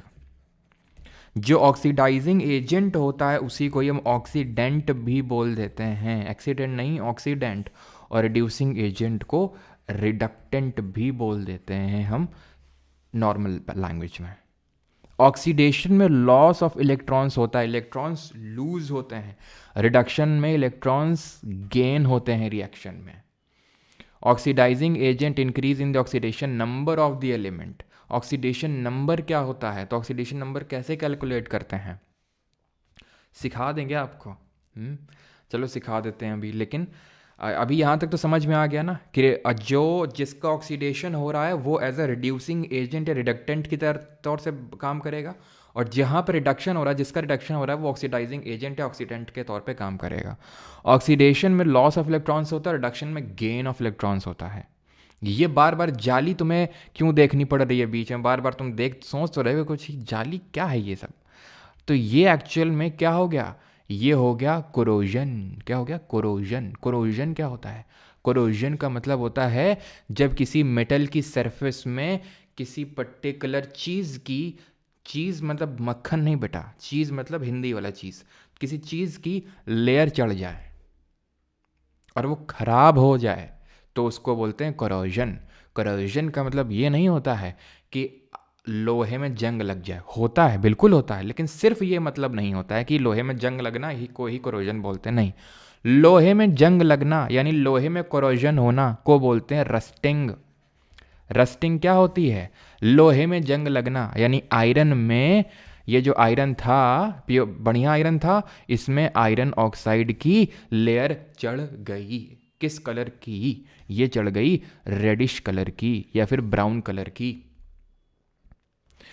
जैसे जब कॉपर को लेते हैं तो कॉपर में क्या होता है, कॉपर कार्बोनेट की ग्रीन कोटिंग चढ़ जाती है, कॉपर कार्बोनेट की ग्रीन कोटिंग चढ़ जाती है, तो ये भी कोरोजन ही होता है। आपने देखा होगा अगर आपके घर में इस तरह से तांबे के बर्तन होंगे, जैसे मेरे तांबे का जग है हमारे घर में, ठीक है, जैसे हम पानी पीते हैं सुबह सुबह, तो वो उसमें क्या है, तो वो मम्मी चमका के रखती हैं वैसे तो, क्योंकि नींबू ईंबू से रगड़ती हैं तो काफ़ी मम्मी एकदम चमका के रखती है, लेकिन धीरे धीरे क्या वो ग्रीनिश ग्रीनिश जो है वो टर्न होने लगता है। ठीक, किस कलर की प्रेसिपिटेट बना वो बता दो, लिखा तो है भैया, वाइट पीपीटी, ठीक है, precipitate barium sulphate, yellow precipitate lead iodide. Chemistry को आज तक इसमें में नहीं पढ़ा, अच्छा अच्छा, चलो अब तो पढ़ लो, ठीक है। चलो तो कोरोजन हो गया। तो ये मैं क्या बताना चाह रहा हूँ, क्यों कोरोजन के बारे में यहाँ पर एकदम से मैंने आपको बता दिया, क्योंकि कोरोजन जो होता है ये आपका, कौन सा कलर यूज़ करें, यही यूज़ कर लेते हैं। कोरोजन जो होता है आपका ऑक्सीडेशन रिएक्शन होता है। कोरोजन आपका ऑक्सीडेशन ही तो हो रहा है, आयरन में ऑक्सीजन जुड़ रहा है, कॉपर में ऑक्सीजन जुड़ रहा है, तो ऑक्सीडेशन। आपका जो रैंसिडिटी होती है, जो मैं बता रहा हूँ ध्यान से सुन लेना, एकदम डिट्टो क्वेश्चन बनता है। रैंसिडिटी का मतलब होता है बासापन, तो रैंसिडिटी भी ऑक्सीडेशन रिएक्शन होती है। आपने सुना होगा कि जो हमारे चिप्स पैकेट होते हैं, जो चिप्स पैकेट होते हैं उनमें नाइट्रोजन भरी जाती है, जो गैस नहीं भरी होती है, जो आप पैकेट लेते होगे देखते होगे कि उसमें आधे से ज़्यादा तो गैस ही भरी होती है, तो वो गैस नाइट्रोजन होती है। उसको इस तरह से फ्लश किया, मतलब उसमें डाला जाता है कि ऑक्सीजन निकल जाए और नाइट्रोजन भर जाए पूरी, क्योंकि अगर ऑक्सीजन रह गए ना तो वो ऑक्सीजन उस चिप्स पैकेट में जो मौजूद फैट है, ऑयल होता है ना, तो ऑयल एक फैट है, तो ऑयल में वो जो फैट मौजूद है, फिर ऑयल ही मान लो, वो ऑयल में ऑक्सीजन घुसेगा और उसको ऑक्सीडाइज कर देगा और वो बासा हो जाएगा, ख़राब हो जाएगा, वो बहुत अजीब सा स्मेल करने लगेगा, बहुत ही गंदा सा पंजन टाइप। तो इसलिए चिप्स पैकेट में नाइट्रोजन गैस भरी जाती है। क्यों नहीं भरी जाएगी? तो रैंसिडिटी हो जाएगी। रैंसिडिटी किस तरह की रिएक्शन होती है? ऑक्सीडेशन। तो कोरोजन और रैंसिडिटी ऑक्सीडेशन होती हैं। और rusting is a type of corrosion. ये मत समझ लेना कि कोरोजन और रस्टिंग सेम होते हैं, कोरोजन किसी भी चीज़ में हो सकता है। ठीक, ऑक्सीडेशन स्टेट कैसे निकालते हैं, समझ में आया तो ठीक है, नहीं तो जाने देना, कोई बहुत ज़्यादा क्वेश्चंस नहीं बनते हैं इससे। ठीक, जैसे मान लो मुझे नाइट्रोजन की ऑक्सीडेशन स्टेट निकालनी है, तो मैं मान लूँगा x है, नंबर ऑफ एटम कितने हैं इसमें, 2 हैं, 2x हो गया। अब ऑक्सीजन को कितने इलेक्ट्रॉन्स चाहिए होते हैं अपनी ऑक्टेट कंप्लीट करने के लिए? 2।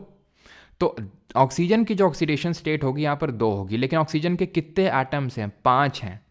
ठीक है, यहाँ पर प्लस लिख दो, ठीक है, प्लस। ऑक्सीजन कितने इलेक्ट्रॉन्स लेने पड़ रहे हैं, तो मैंने माइनस लिया, इज इक्वल टू 0 में। 0 क्यों के बराबर क्यों किया मैंने? अगर यहाँ पर क्योंकि कोई चार्ज नहीं, क्योंकि ग्राउंड स्टेट में अगर यहाँ कोई चार्ज होता तो उस चार्ज को यहाँ पर मैं लिख देता, +2 होता +2 लिख देता, -2 होता -2 लिख देता, जो भी होता, लेकिन क्योंकि ये ग्राउंड स्टेट में तो 0 लिखूंगा मैं। ठीक है, तो यहाँ पर 2x -10 इज इक्वल टू 0, तो x इज इक्वल टू 5 आ जाएगा। ठीक है, तो 5 हो गई ऑक्सीडेशन स्टेट किसकी? नाइट्रोजन की। कैल्शियम की तो मान लेते हैं x है, x प्लस ऑक्सीजन कितने इलेक्ट्रॉन्स लेने पड़, मतलब कितने इलेक्ट्रॉन लेता है इतने। ठीक है, तो x is equals to 2, calcium की 2 हो गई। मैंगनीज तो मैंने मान लिया x माइनस, ठीक है, मतलब प्लस लगा दो, ठीक है, लेकिन माइनस का 4 is equal to 0, x is equal to 4। किसका निकालना है? मान लेते हैं यहाँ पर एल्यूमिनियम का निकालना है ऑक्सीडेशन स्टेट। सोडियम को एक इलेक्ट्रॉन दे देता है, तो सोडियम इलेक्ट्रॉन देता है तो +1 प्लस x प्लस 4, 4 हाइड्रोजन है। अब हाइड्रोजन की +1 भी हो सकती है, -1 भी हो सकती है, तो मैं ले लेता हूँ यहाँ पर क्या ले लूँ बताओ? -1 ले लूँ। ठीक है, इज इक्वल टू 0। ठीक है, इज इक्वल टू 0, तो x इज क्या हो जाएगा यहाँ पर? x +1 था -4 इज इक्वल टू 0, तो x इज इक्वल्स टू 3, तो एल्यूमिनियम का ऑक्सीडेशन स्टेट 3 आ गई। सल्फर की निकाल लेते हैं यहाँ पर, सल्फर का मान लेते हैं x है, हाइड्रोजन का मान लेते हैं -1 है, तो भाई -2 प्लस 2x -14 हो जाएगा, क्योंकि ऑक्सीजन का -2 होता है, ऊपर लिखा था, ठीक है। तो is equal to 0, 2x is equals to 16 हो जाएगा, -2 -14, माइनस माइनस प्लस होता है, ये तो सब पता होगा सभी को, माइनस माइनस प्लस तो -16, उधर क्या तो प्लस का 16, x इज इक्वल्स टू 8, ठीक है। तो ये चीज़ है, ऑक्सीडेशन स्टेट 8 हो गई इसकी। और अगर आप +1 रखोगे हाइड्रोजन के लोगे तो आई थिंक +2 6 आ जाएगा, ठीक है, 6 आ जाएगा सल्फर का ऑक्सीडेशन स्टेट। तो ये इस तरह से ऑक्सीडेशन स्टेट निकलता है। ये गाइज हमारा बैच है, जिसको आप अवेल कर सकते हैं हमारे परमार एकेडमी एप्लीकेशन पे।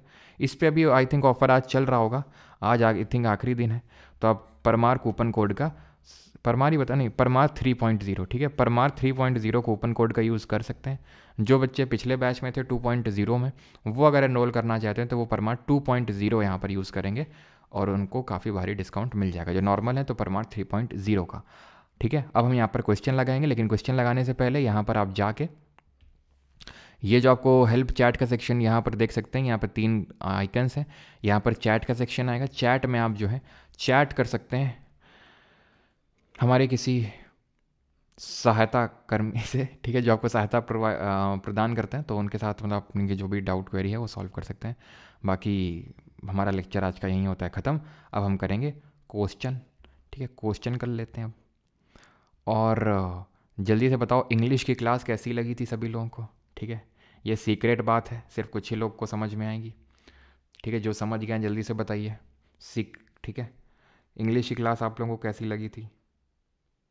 लॉ ऑफ गैसेस नहीं करवाए सर आप, वो करवाएंगे हम आगे, ठीक है, चिंता मत करिए। लॉ ऑफ गैसेस मुझे पता है बुक में इसी चैप्टर में लिखा हुआ होगा, ठीक है। क्यों मैंने करवाए थे? क्योंकि पिछली बार ये लास्ट में करवाया था मैंने चैप्टर, तो इसलिए लास्ट में बच गया था तो वहाँ पर करवा दिया था। सच कोई दिक्कत वाली बात नहीं है, करेंगे उसको, ठीक है। और इस बार पहले क्यों करवाया? सो दैट जब मैं exo endo exo endo exo endo करूँ तो तुम्हारा दिमाग न खराब है, एक्जो एंडो होता क्या है ये, ठीक है। स्तुति झा सर एक बार रिडक्शन रिएक्शन समराइज़ करवा दीजिए। अभी क्वेश्चन आएंगे स्तुति जी तो वहाँ पर देखेंगे, ठीक है। हाँ एकदम मस्त। इंग्लिश कब हुआ बेटा? ये सीक्रेट बात है ना। पहले ये बताओ कैसे? अच्छी थी, अच्छी थी, ओके, सबको अच्छी लगी ना? चलो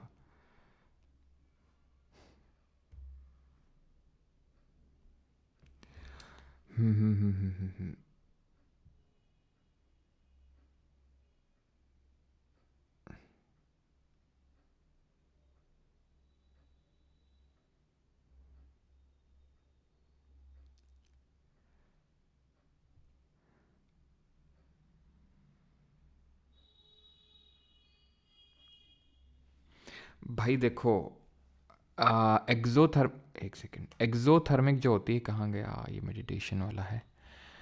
एक्जोथर्मिक जिस तरह से मैंने आपको बताया था, कहाँ गया एक्जोथर्मिक? जो कॉम्बिनेशन रिएक्शन होता है वो एक्जोथर्मिक नेचर होता है। जो हमारा ये डिकम्पोजिशन होता है एंडोथर्मिक मोस्टली होता है। अब देखो यहाँ पर हीट की नीड हो रही है, तो इस वजह से इसको हम एंडोथर्मिक रिएक्शन बोलेंगे कि नहीं? जो थर्मल डिकम्पोजिशन है ये कैसी होगी? थर्मल डिकम्पोजिशन जो रिएक्शन है वो एंडोथर्मिक है। क्यों? क्योंकि इसमें हीट लग रही है इसलिए, ठीक। चलो अभी क्वेश्चन करते हैं। तो packet of potato chips are usually flushed into which of the following gases to prevent rancidity. तो आलू चिप्स के पैकेटों में निम्नलिखित में से किस गैस से सामान्यतः प्रक्षालित किया जाता है ताकि विकृत गंध ना पनपे? ठीक है, तो नाइट्रोजन गैस भरी जाती है, option number C.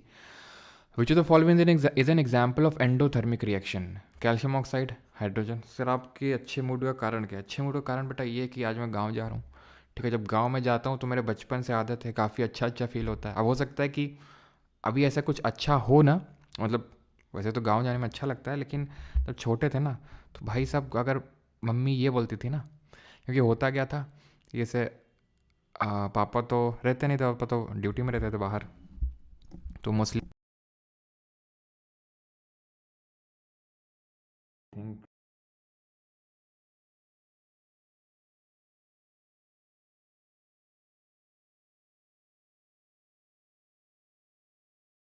Of endothermic reaction. तो एंडोथर्मिक का मतलब है यहाँ पर हीट यहाँ पर तो रिलीज़ होगी क्योंकि कॉम्बिनेशन रिएक्शन है ना, चूने वाली रिएक्शन है ये, ठीक है।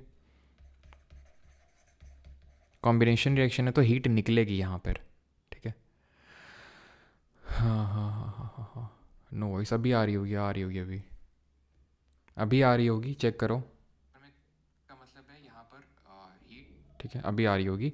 ये क्या है, ये डिकम्पोजिशन रिएक्शन है, तो यहाँ पर अभी मैंने बताया था डिकम्पोजिशन एंडोथर्मिक नेचर होती है। अगेन ये क्या है, ये आपकी कंबशन रिएक्शन है, जला रहे हैं, और ये कंबशन किसका कर रहे हैं, कोल का, और ये आपकी कॉम्बिनेशन भी है, यहाँ पे भी हीट निकलेगी। अरे भाई आ रही होगी अभी, अभी तो आ रही होगी ना। हाँ, और ये क्या है, ये आपका कंबशन किसका है, कंबशन है आपका ये नेचुरल गैस का। तो कंबशन रिएक्शन किस तरह की होती है, एक्सोथर्मिक रिएक्शन होती है, ठीक है। मेरे को बता दीजिए एक बार, कोटिंग क्या थी, कोटिंग क्या थी, मतलब समझा नहीं, कोटिंग क्या चीज़। अच्छा, कोरोजन में कोटिंग तो अगर पूछ रहे हो अगर आप, ठीक है, तो ये गैल्वनाइजेशन, एनोडाइजिंग, ये मैं आपको जब मेटल नॉन मेटल वाला चैप्टर पढ़ेंगे तो वहाँ पर मैं फिर से कोरोजन करवाऊंगा, और वहाँ पर गैल्वनाइजेशन और एनोडाइजिंग के बारे में बताऊंगा आपको, ठीक है। सर आप रामायण में धोती कुर्ता पहनोगे क्या, मैं तो पहना हूँ नहीं, बट धोती कुर्ता नहीं यार, ऐसे ही नॉर्मल धुले हुए कपड़े बस। धोती कुर्ता तो मुझे धोती होती तो पहननी भी नहीं आती है। 2.0 इनवैलिड दिखा रहा है, अभी एक बार चेक करना, नहीं होगा तो मैं उसको फिर से करवा दूंगा, है ना। Yes, photosynthesis is a endothermic and respiration is an exothermic, बिल्कुल। Calcium oxide reacts with water to produce leg lime, किसका रिएक्शन है, ये आपका कॉम्बिनेशन रिएक्शन है, आपका ऑप्शन नंबर ए आंसर हो जाएगा। वही चूने में पानी डाल दिया आपने। Identify the species among the following acting as oxidant and reductant, यानी ऑक्सीडेंट का मतलब ऑक्सीडाइजिंग एजेंट, रिडक्टेंट का मतलब रिड्यूसिंग एजेंट, बताइए जल्दी से।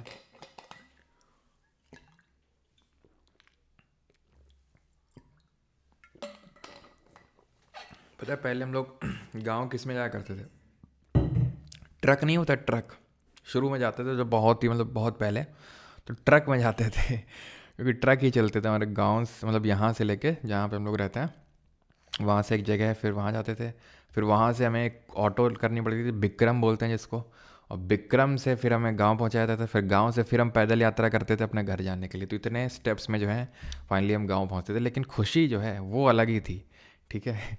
फिर धीरे धीरे हम लोग फिर बस में शिफ्ट हुए, ठीक है, बस में फिर हम लोग जाते थे, बस में भी वही उतारती थी, फिर ऑटो पकड़ते थे, फिर पैदल जाते थे।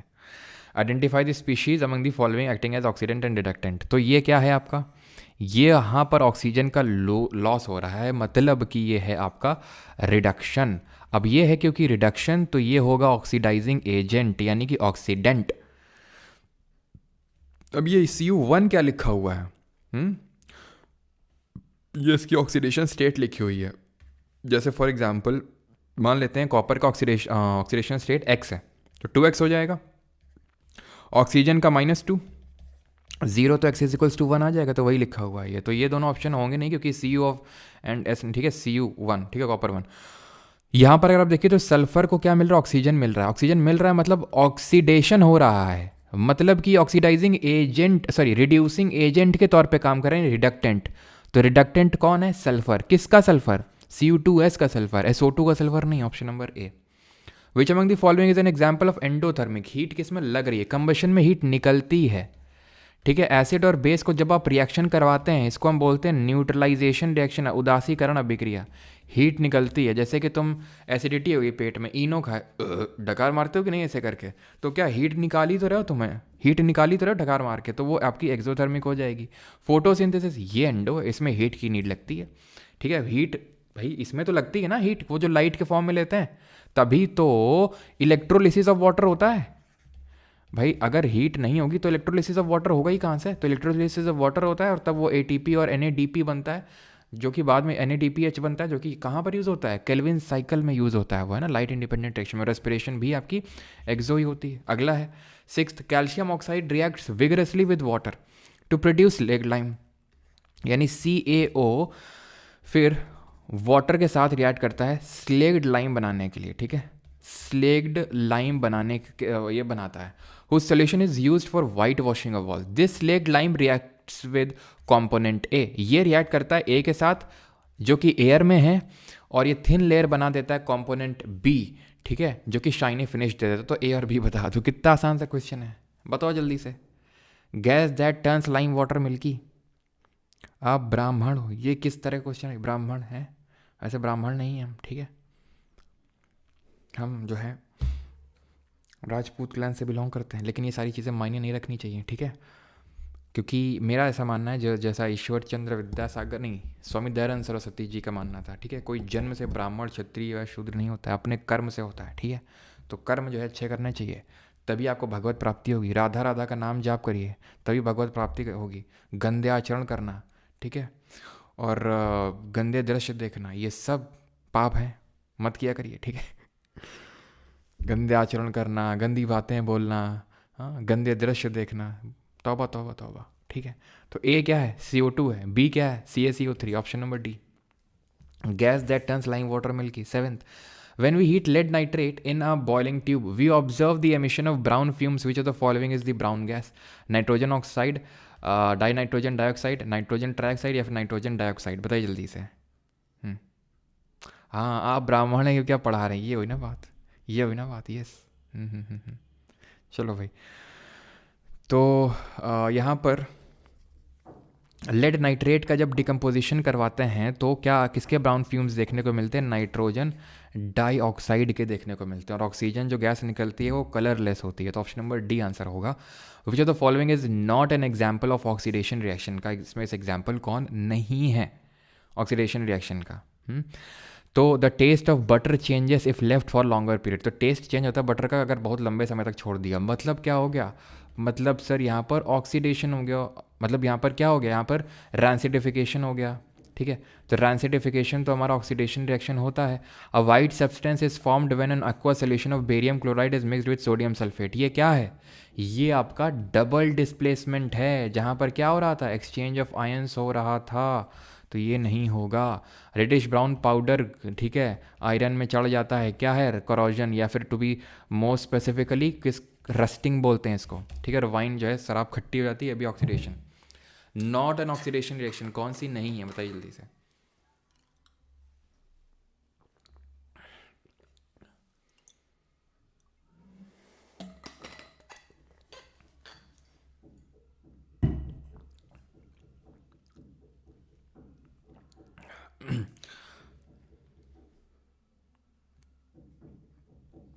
चलो भाई, तो यहाँ पर सही आंसर क्या होगा? Not an oxidation reaction. तो रेस्टिंग होगी ऑक्सीडेशन, रैंसिडिटी भी होगी, कंबशन भी होगी। कंबशन क्यों होगी भाई? कंबशन में मैंने बताया था, कंबशन मतलब बर्निंग, तो उसमें ऑक्सीजन, बर्निंग किसके प्रेजेंस में होती है? ऑक्सीजन के प्रेजेंस में होती है हमेशा, तो इसलिए ये भी आपका होगा। ओपनिंग ऑफ सोडा बॉटल खोल रहे हो तो वो नहीं होगा, ठीक है। Consider the following statement regarding the burning of magnesium ribbon. तो शुरू में ही जो हमने फुलझड़ी जलाई थी मैग्नीशियम रिबन को, वाइट पाउडर बन रहा था इसका, डैजलिंग लाइट निकल रही थी। कंबशन रिएक्शन का एग्जाम्पल है क्यों? बिल्कुल है, क्योंकि ऑक्सीजन की प्रेजेंस में जल रही है ना। करो, ये CDS 2023 में आया था। Which of the following statement with regard to the reaction given below are correct? कौन सा सही है? Quick lime is used for white washing of walls. गलत हुई बात ये, क्यों? Slaked lime is used for white washing of walls. क्या समझे? Calcium hydroxide called slaked lime is an inorganic compound. बिल्कुल इनऑर्गेनिक क्या होते हैं? जो कार्बन जिनमें नहीं होता है तो इनऑर्गेनिक होते हैं। Solution of slaked lime is use for white washing of walls, ये सही है, ठीक है। तो दूसरा और चौथा सही है, और दूसरा और चौथा, तीसरा अपने आप गलत हो गया, क्योंकि दूसरा चौथा सही तो तीसरा तो है ही नहीं ना उनके साथ मिलके। CaO react slowly with CO2 in air to form a thin layer. ना ना ना ना, पहले तो ये चूने को तुम बुझे हुए चूने में वो करोगे ना कन्वर्ट, COH का whole twice calcium hydroxide that is slaked lime, then वो CO2 के साथ रिएक्ट करके कैल्शियम कार्बोनेट, जिसको मार्बल लाइमस्टोन चौक के नाम से जानते हैं, उसमें कन्वर्ट होगा। Which of the following statement with regard to the heating of lead nitrate powder over a flame are correct? तो लेड नाइट्रेट को एक फ्लेम में बर्न कर रहे हैं, जिसमें कि हमें ब्राउन फ्यूम्स NO के नहीं, नाइट्रोजन डाइऑक्साइड NO2 के देखने को मिलते हैं। Colourless O2 gas is released, it is an example of oxidation reaction. No, decomposition reaction. एक सेकंड एक सेकंड एक सेकंड, यस, अभी बताता हूँ कैसे, ठीक है। तो रुक जाओ अभी। तो पहला वाला गलत हो गया आपका, पहला वाला गलत, पहला वाला गलत, दूसरा वाला होगा, चौथा वाला भी होगा। आप देखिए यहाँ पर चौथा वाला भी हो रहा है यहाँ पर। It is an example of thermal decomposition used for the production of nitrogen dioxide, जिसके कि हमें ब्राउन फ्यूम्स देखने को मिल रहे हैं। अब ये क्या ऑक्सीडेशन होगा? बिल्कुल होगा। कैसे? रिएक्शन लिख लें फिर से, एक second.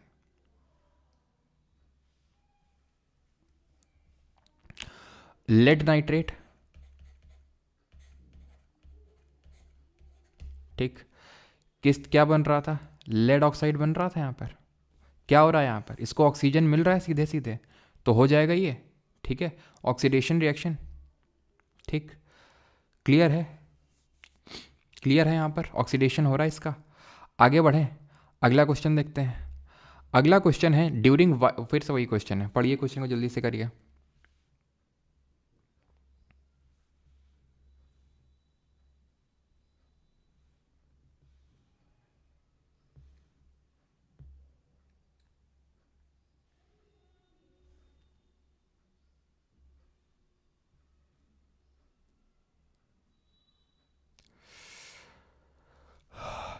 During white washing of wall slaked lime react slowly with carbon dioxide. ठीक है, जो स्लेक्ड लाइम है दैट इज सीवेज का होल्ट से ये धीरे धीरे रिएक्ट करता है और in air to form a thin layer of calcium carbonate on the walls. Which of the following reaction represents this correctly. तो कौन सा रिएक्शन हो जाएगा।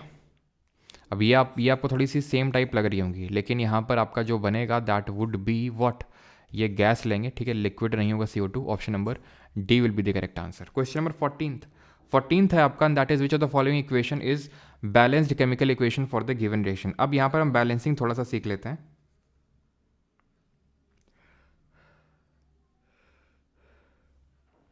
क्या सर, मैं आर्ट्स स्ट्रीम से हूँ, मुझे केमिस्ट्री की क्लास कुछ भी समझ नहीं आ रहा है, प्लीज़ बताइए सर मैं क्या करूँ, क्या करूँ। अगर समझ में नहीं आ रहा है तो या तो छोड़ दो, या तो पढ़ो। तो देखो मैं अपने साइड से तो पूरा एफर्ट डाल रहा हूँ कि आपको समझ में आए चीज़ें, ठीक है। आप एकदम ही अगर केमिस्ट्री में ज़ीरो हैं तो आपको एक्स्ट्रा एफर्ट मारने पड़ेंगे, ठीक है, बाकी कंपैरिजन में।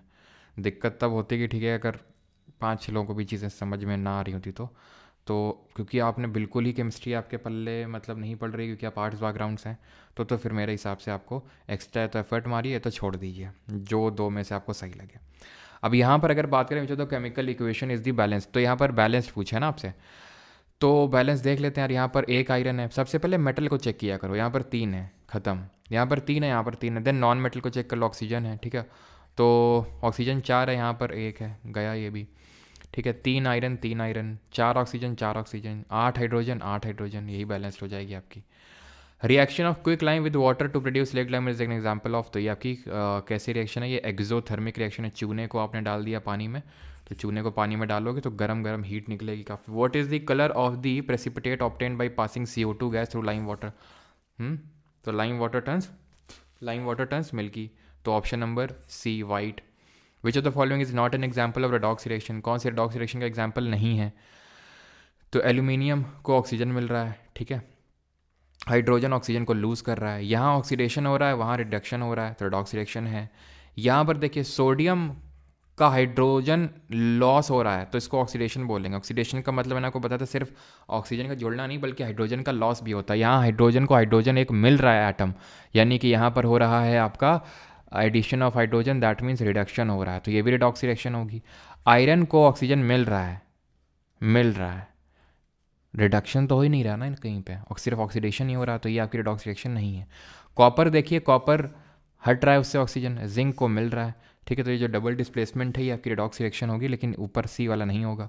वजह तो following N example of decomposition. Decomposition किस में हो रहा है, डिकम्पोजिशन का मतलब होता है सिंगल रिएक्टेंट जो होता है वो मल्टीपल प्रोडक्ट बनाता है, तो सिंगल रिएक्टेंट है यहाँ पर, ऑप्शन नंबर बी। इसको कहाँ पर यूज़ करते हैं, इसको ब्लैक एंड वाइट फोटोग्राफी में यूज़ करते हैं, ठीक है, ब्लैक एंड वाइट फोटोग्राफी में। 19th, which of the following compound under goes thermal decomposition. Thermal decomposition का मतलब होता है कि जब आप उसको हीट देते हो तब वो डिकम्पोज होता है। तो zinc oxide, silver oxide and silver और जिंक ऑक्साइड में नहीं होता, देखो, ठीक है, सिल्वर ऑक्साइड में होता है तो, लेकिन जिंक ऑक्साइड में नहीं होता है, तो ऑप्शन नंबर सी आंसर होगा।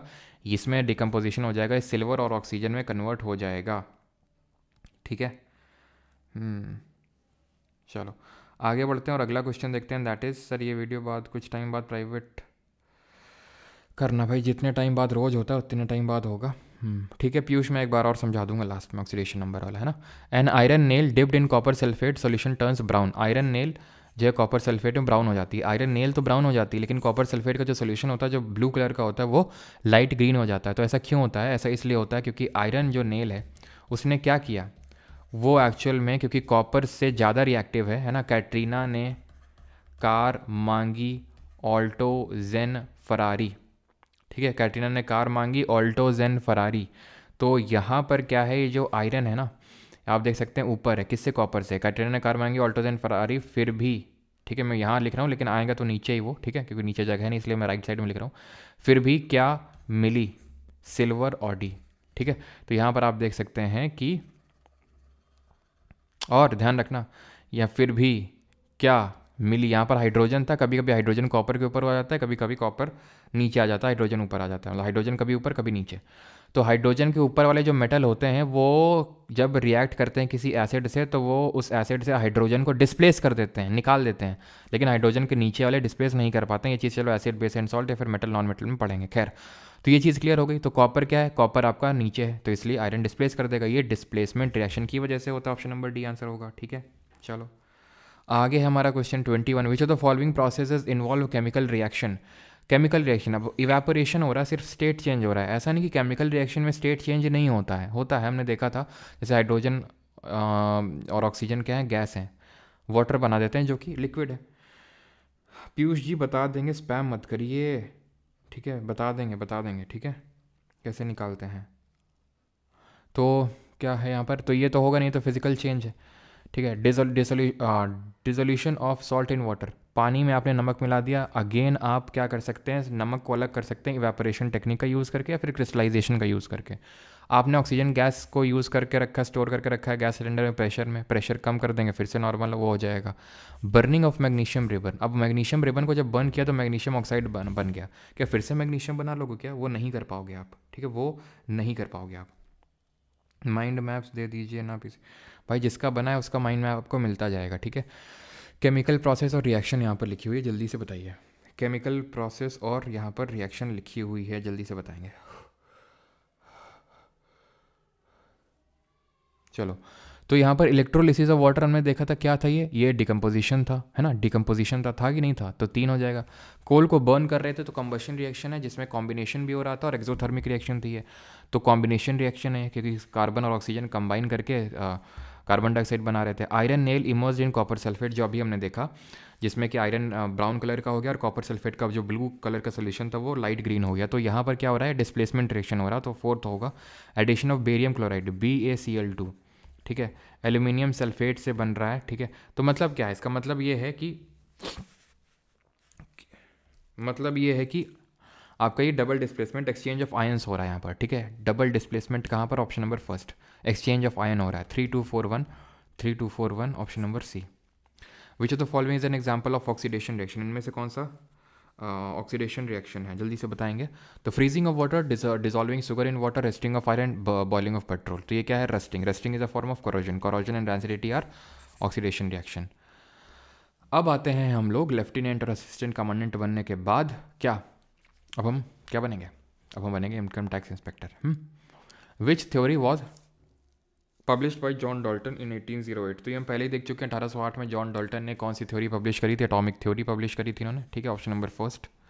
अगला है, who developed the theory of combustion as chemical reaction with oxygen in the 18th century that excluded phlogiston theory. Phlogiston ने एक थ्योरी दी थी, उसको इन्होंने मतलब एक्सक्लूड कर दिया था, और ये तब पॉसिबल हो पाया था जब ऑक्सीजन की डिस्कवरी करी गई थी, किसके, जोसेफ प्रिस्टली द्वारा, जो भी मैंने आपको बताया था। तो इन्होंने थ्योरी ऑफ कंबशन दिया था, इनका नाम क्या था, इनका नाम था एंटनी लेवोइजियर, ठीक है, एंटनी लेवोइजियर नाम था इनका। Option number A will be the correct answer, जिन्होंने कंबशन थ्योरी दिया था, ठीक है, एंटनी लेवोइजियर। आपकी बैच लेने पर मैं केमिस्ट्री का इम्प्रूव कर पाऊँगा क्या, प्लीज़ बताइए सर। इनाम मेहंदी का बैच लेके इम्प्रूव नहीं कर पाएंगे, आपको हार्डवर्क अपने साइड से करना होगा। ये जो लेक्चर चल रहा है, ये बैच का लेक्चर चल रहा है, आप जज कर लो। इसी वजह से यहाँ पर मैं फ्री लाइव स्ट्रीम करता हूँ, सो दैट कि आप पहले देख लो कि मैं पढ़ाता कैसे, समझ में आता है कि नहीं आता, तब आप बैच का डिसीजन लो, ठीक है। या फिर आपको एक दो चैप्टर देखने, एक सब्जेक्ट देखना है तो आप यहीं पर देख लो, उसके लिए आपको बैच लेने की ज़रूरत ना पड़े, पूरी फ़ी पे करने की ज़रूरत ना पड़े, करना पड़े फ्री में ही आपका काम हो जाए, इसलिए यहाँ पर करता हूँ, तो आप देख लो, ठीक है। अब यहाँ पर इम्बैलेंस्ड को बताना है, 3 बैलेंस्ड है और 1 इम्बैलेंस्ड है, ठीक है, और आराम से कर सकते हैं। तो इसीलिए मैंने इसको ज़्यादा डीप में मतलब करवाया नहीं आपको, बैलेंसिंग ऑफ केमिकल इक्वेशन, क्योंकि यार बेसिक तो मैंने आपको समझा दिया है केमिकल इक्वेशन को बैलेंस करने का, और बाकी लिखने को तो आएगा नहीं आपको, आपको सिर्फ देखना है, बस ऑब्जर्व करना है कि कैल्शियम यहाँ कितने हैं 3 है, यहाँ कितने हैं 3 है, पहले मेटल को देखना होता है। सोडियम 6 है, यहाँ कितने हैं 6 हैं। फिर नॉन मेटल को देखो, 3 दूनी 6 क्लोरीन है, यहाँ पर क्लोरीन कितने हैं 6 हैं। तो ये तो बैलेंस लग रही है। 2 फॉस्फोरस हैं, 2 फॉस्फोरस हैं, ठीक है, 4 दूनी 8 और 4 दूनी 8, तो ये बैलेंस्ड है।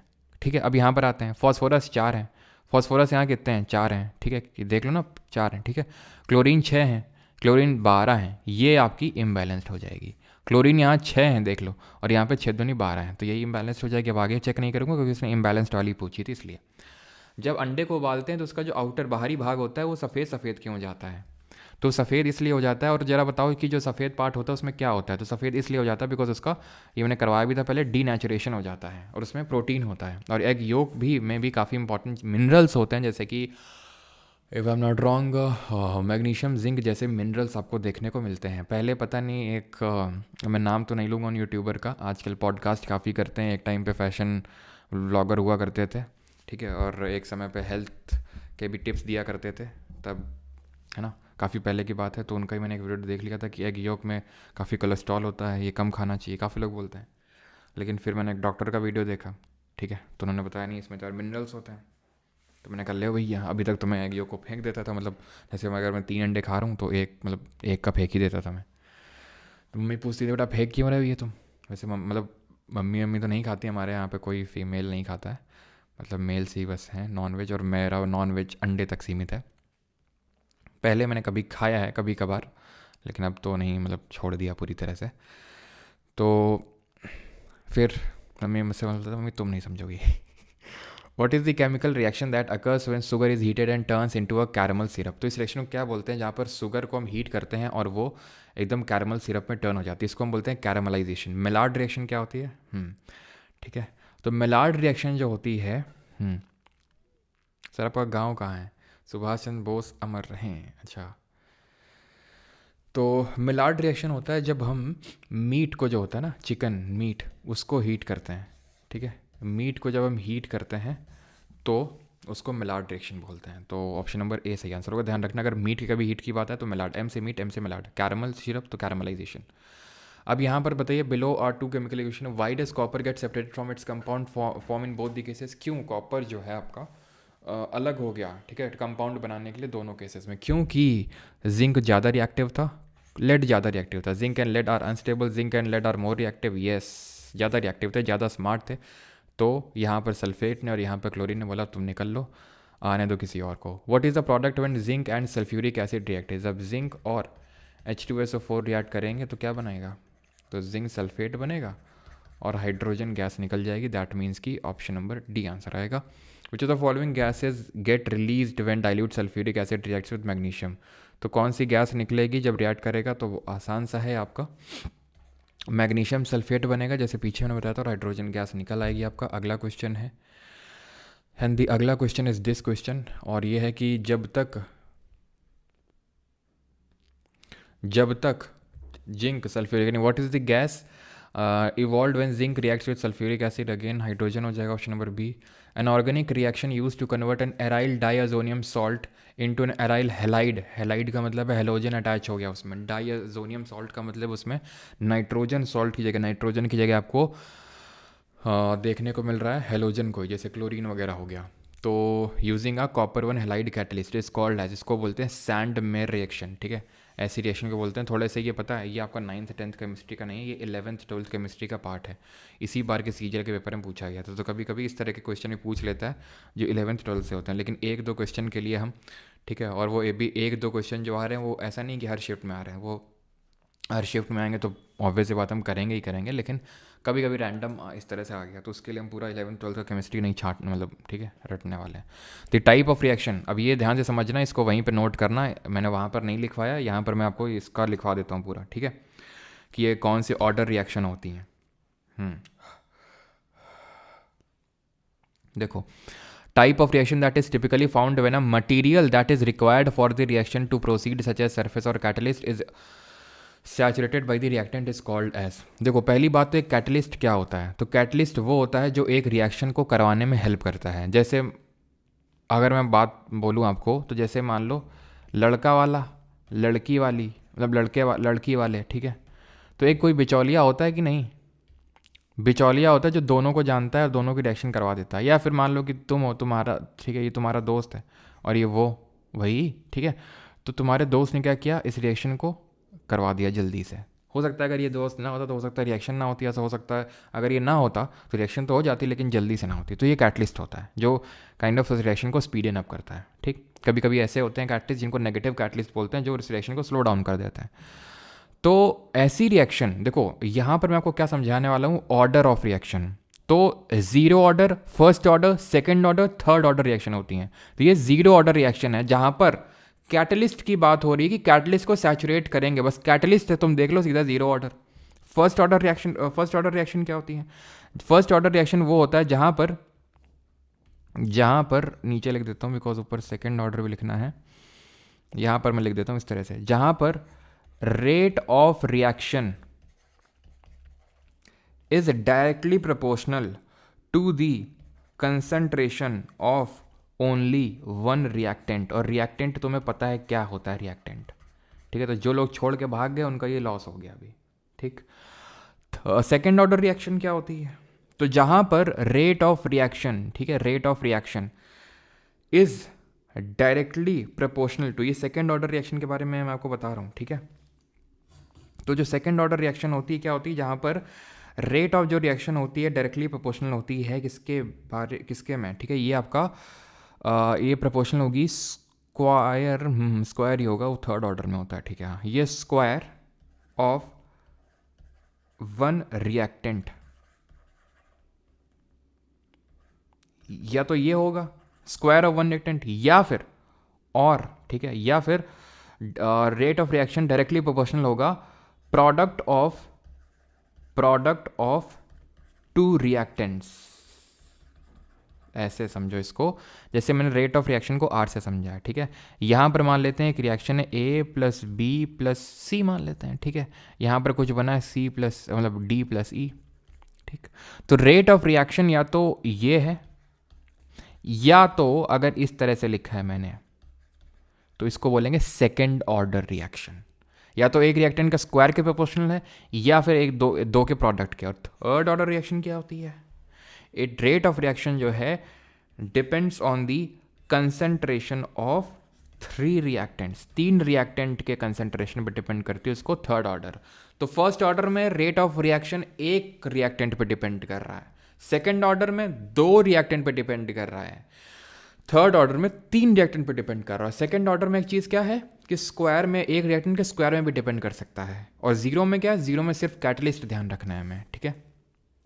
When electricity is pass through water what kind of chemical reaction, यानी कि इलेक्ट्रोलिसिस क्या होता है, ये होता है आपका डिकम्पोजिशन रिएक्शन, है ना। तीन तरह के डिकम्पोजिशन पढ़े थे, एक तो थर्मल डिकम्पोजिशन, फिर हमने पढ़ा था फोटोलिसिस यानी कि लाइट के जैसे, देन इलेक्ट्रोलिसिस पढ़ा था। What is the product of the following chemical reaction, ये अभी आपने पढ़ा नहीं है, लेकिन इसका आंसर बेकिंग सोडा होगा। आप आगे देखेंगे इसको जब हम एसिड बेस एंड सॉल्ट वाला चैप्टर पढ़ेंगे वहाँ पर।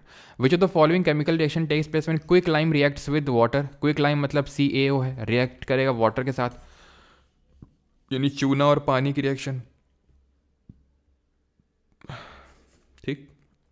अ chemical reaction in which the rate of reaction, ये सब CGL में देख रहे हो, वो भी क्वेश्चन आई थिंक CGL का ही है, हाँ CGL 2024 25 सितंबर, ये 18 सितंबर, सॉरी ये भी आपकी 23 सितंबर इसी बार का। A chemical reaction in which rate of reaction is directly proportional to the first power of concentration of the reacting substance, एक सब्सटेंस है एक पावर में, स्क्वायर में नहीं है, स्क्वायर में होता तो सेकंड ऑर्डर में जाता, क्योंकि एक ही रिएक्टेंट है और कोई स्क्वायर नहीं है तो फर्स्ट ऑर्डर रिएक्शन होगी है, ठीक है। अगर स्क्वायर लगा देता तो सेकंड ऑर्डर, या फिर दो रिएक्टेंट होते तो सेकंड ऑर्डर, अगर तीन रिएक्टेंट होते तो थर्ड ऑर्डर।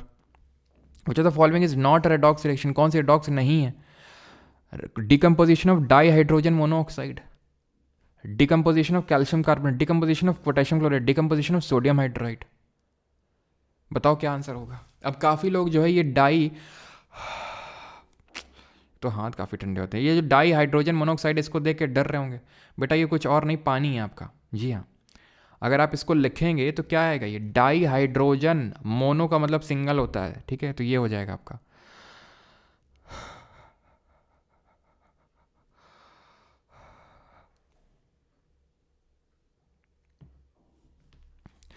तो ये तो यार हमें पता ही है, डिकम्पोजिशन ऑफ डाइहाइड्रोजन मोनोऑक्साइड क्या होता है, ये होता है आपका ऑक्सीजन जा रहा है कि नहीं जा रहा है, मतलब क्या हो रहा है, रिडक्शन हो रहा है यहाँ पर, ठीक है। इस ऑक्सीजन को एक ऑक्सीजन मिल रहा है यानी कि ऑक्सीडेशन हो रहा है, तो ये तो होगा आपका सोडियम हाइड्राइड, ये भी आपका होता है। आप देख लो यहाँ पर एक क्वेश्चन मैंने करवाया था, एक क्वेश्चन यहाँ पर करवाया था, डिकम्पोजिशन ऑफ सोडियम हाइड्राइड, यहाँ पर रिएक्शन लिखी हुई थी,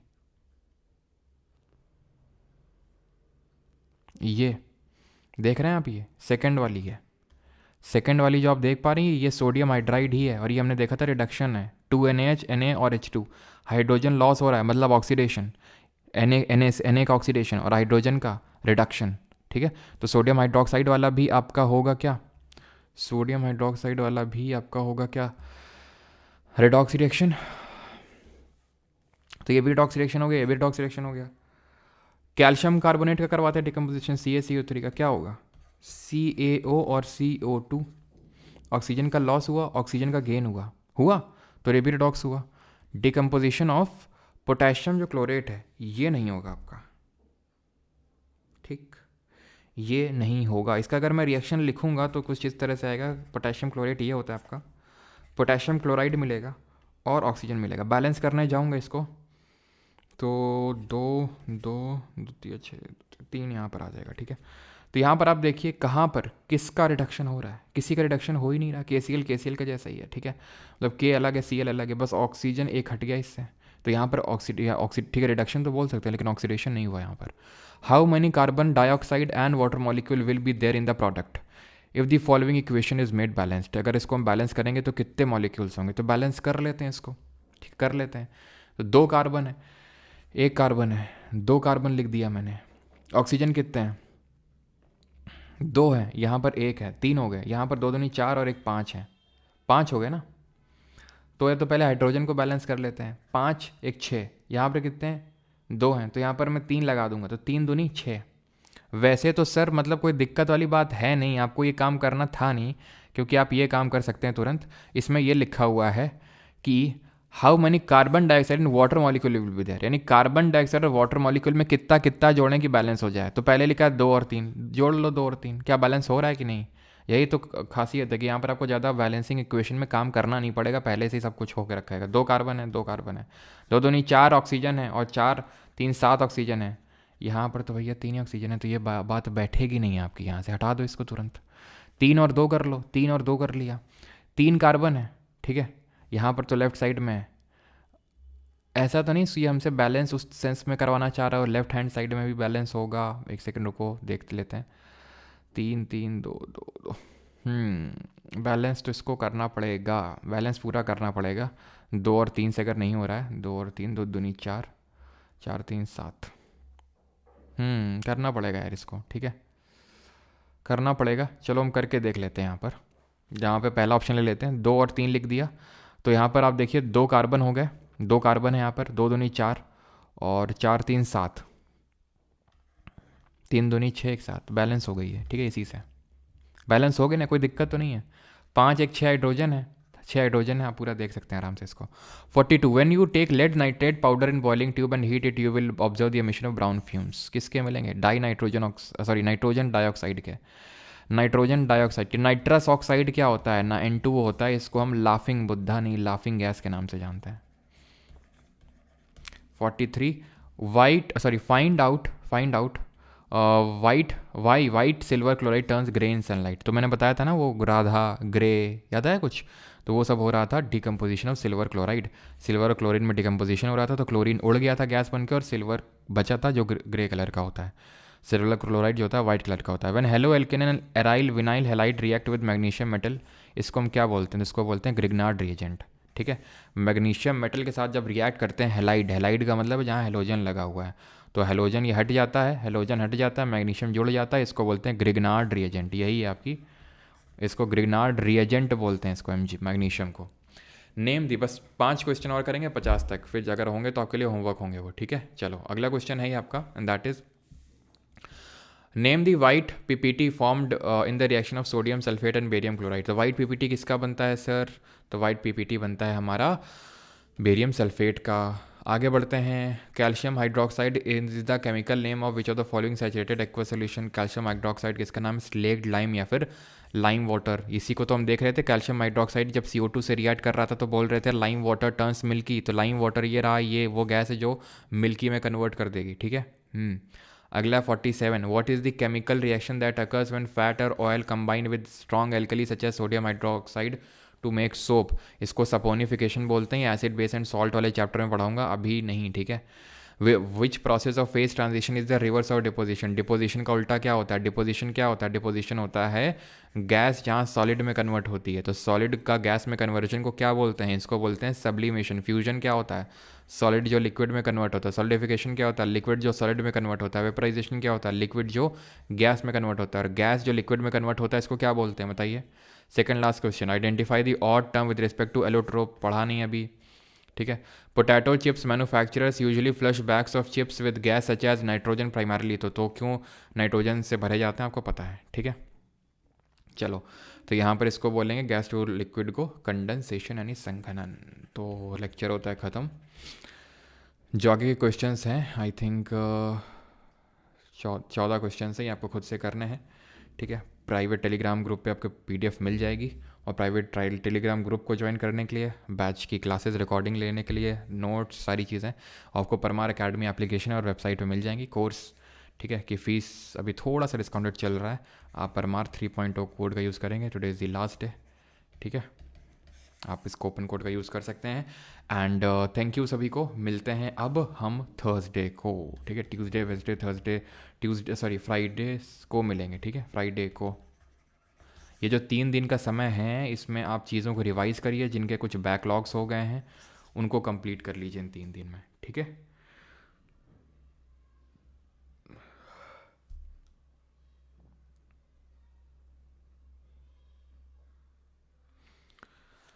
हाँ गुड्डू, कर लेना भैया ब्रह्मचर्य को फॉलो। Thank you sir. अब जाओ। ठीक है, जा रहे हैं अब हम।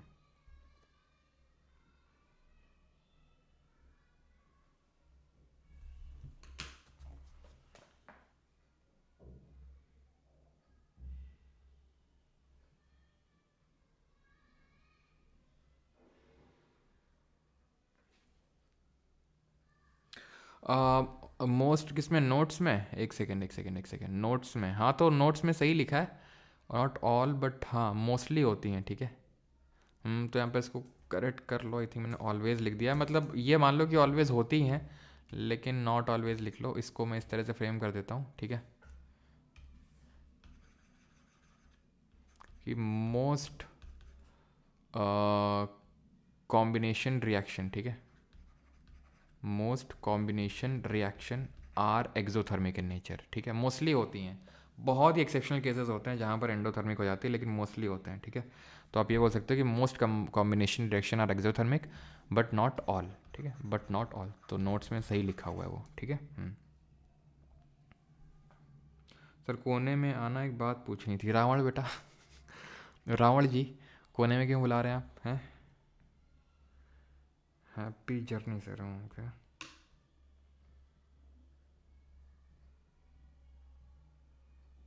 कहाँ जा रहे हैं सर? अकेले अकेले केम जाऊँ बेटा? जा रहे हैं बम मारने, मिसाइल छोड़ने। चलोगे साथ में? हैं? एक्स्ट्रा पॉइंट नोट्स में ऐड करा होते तो यार हैं ऐड।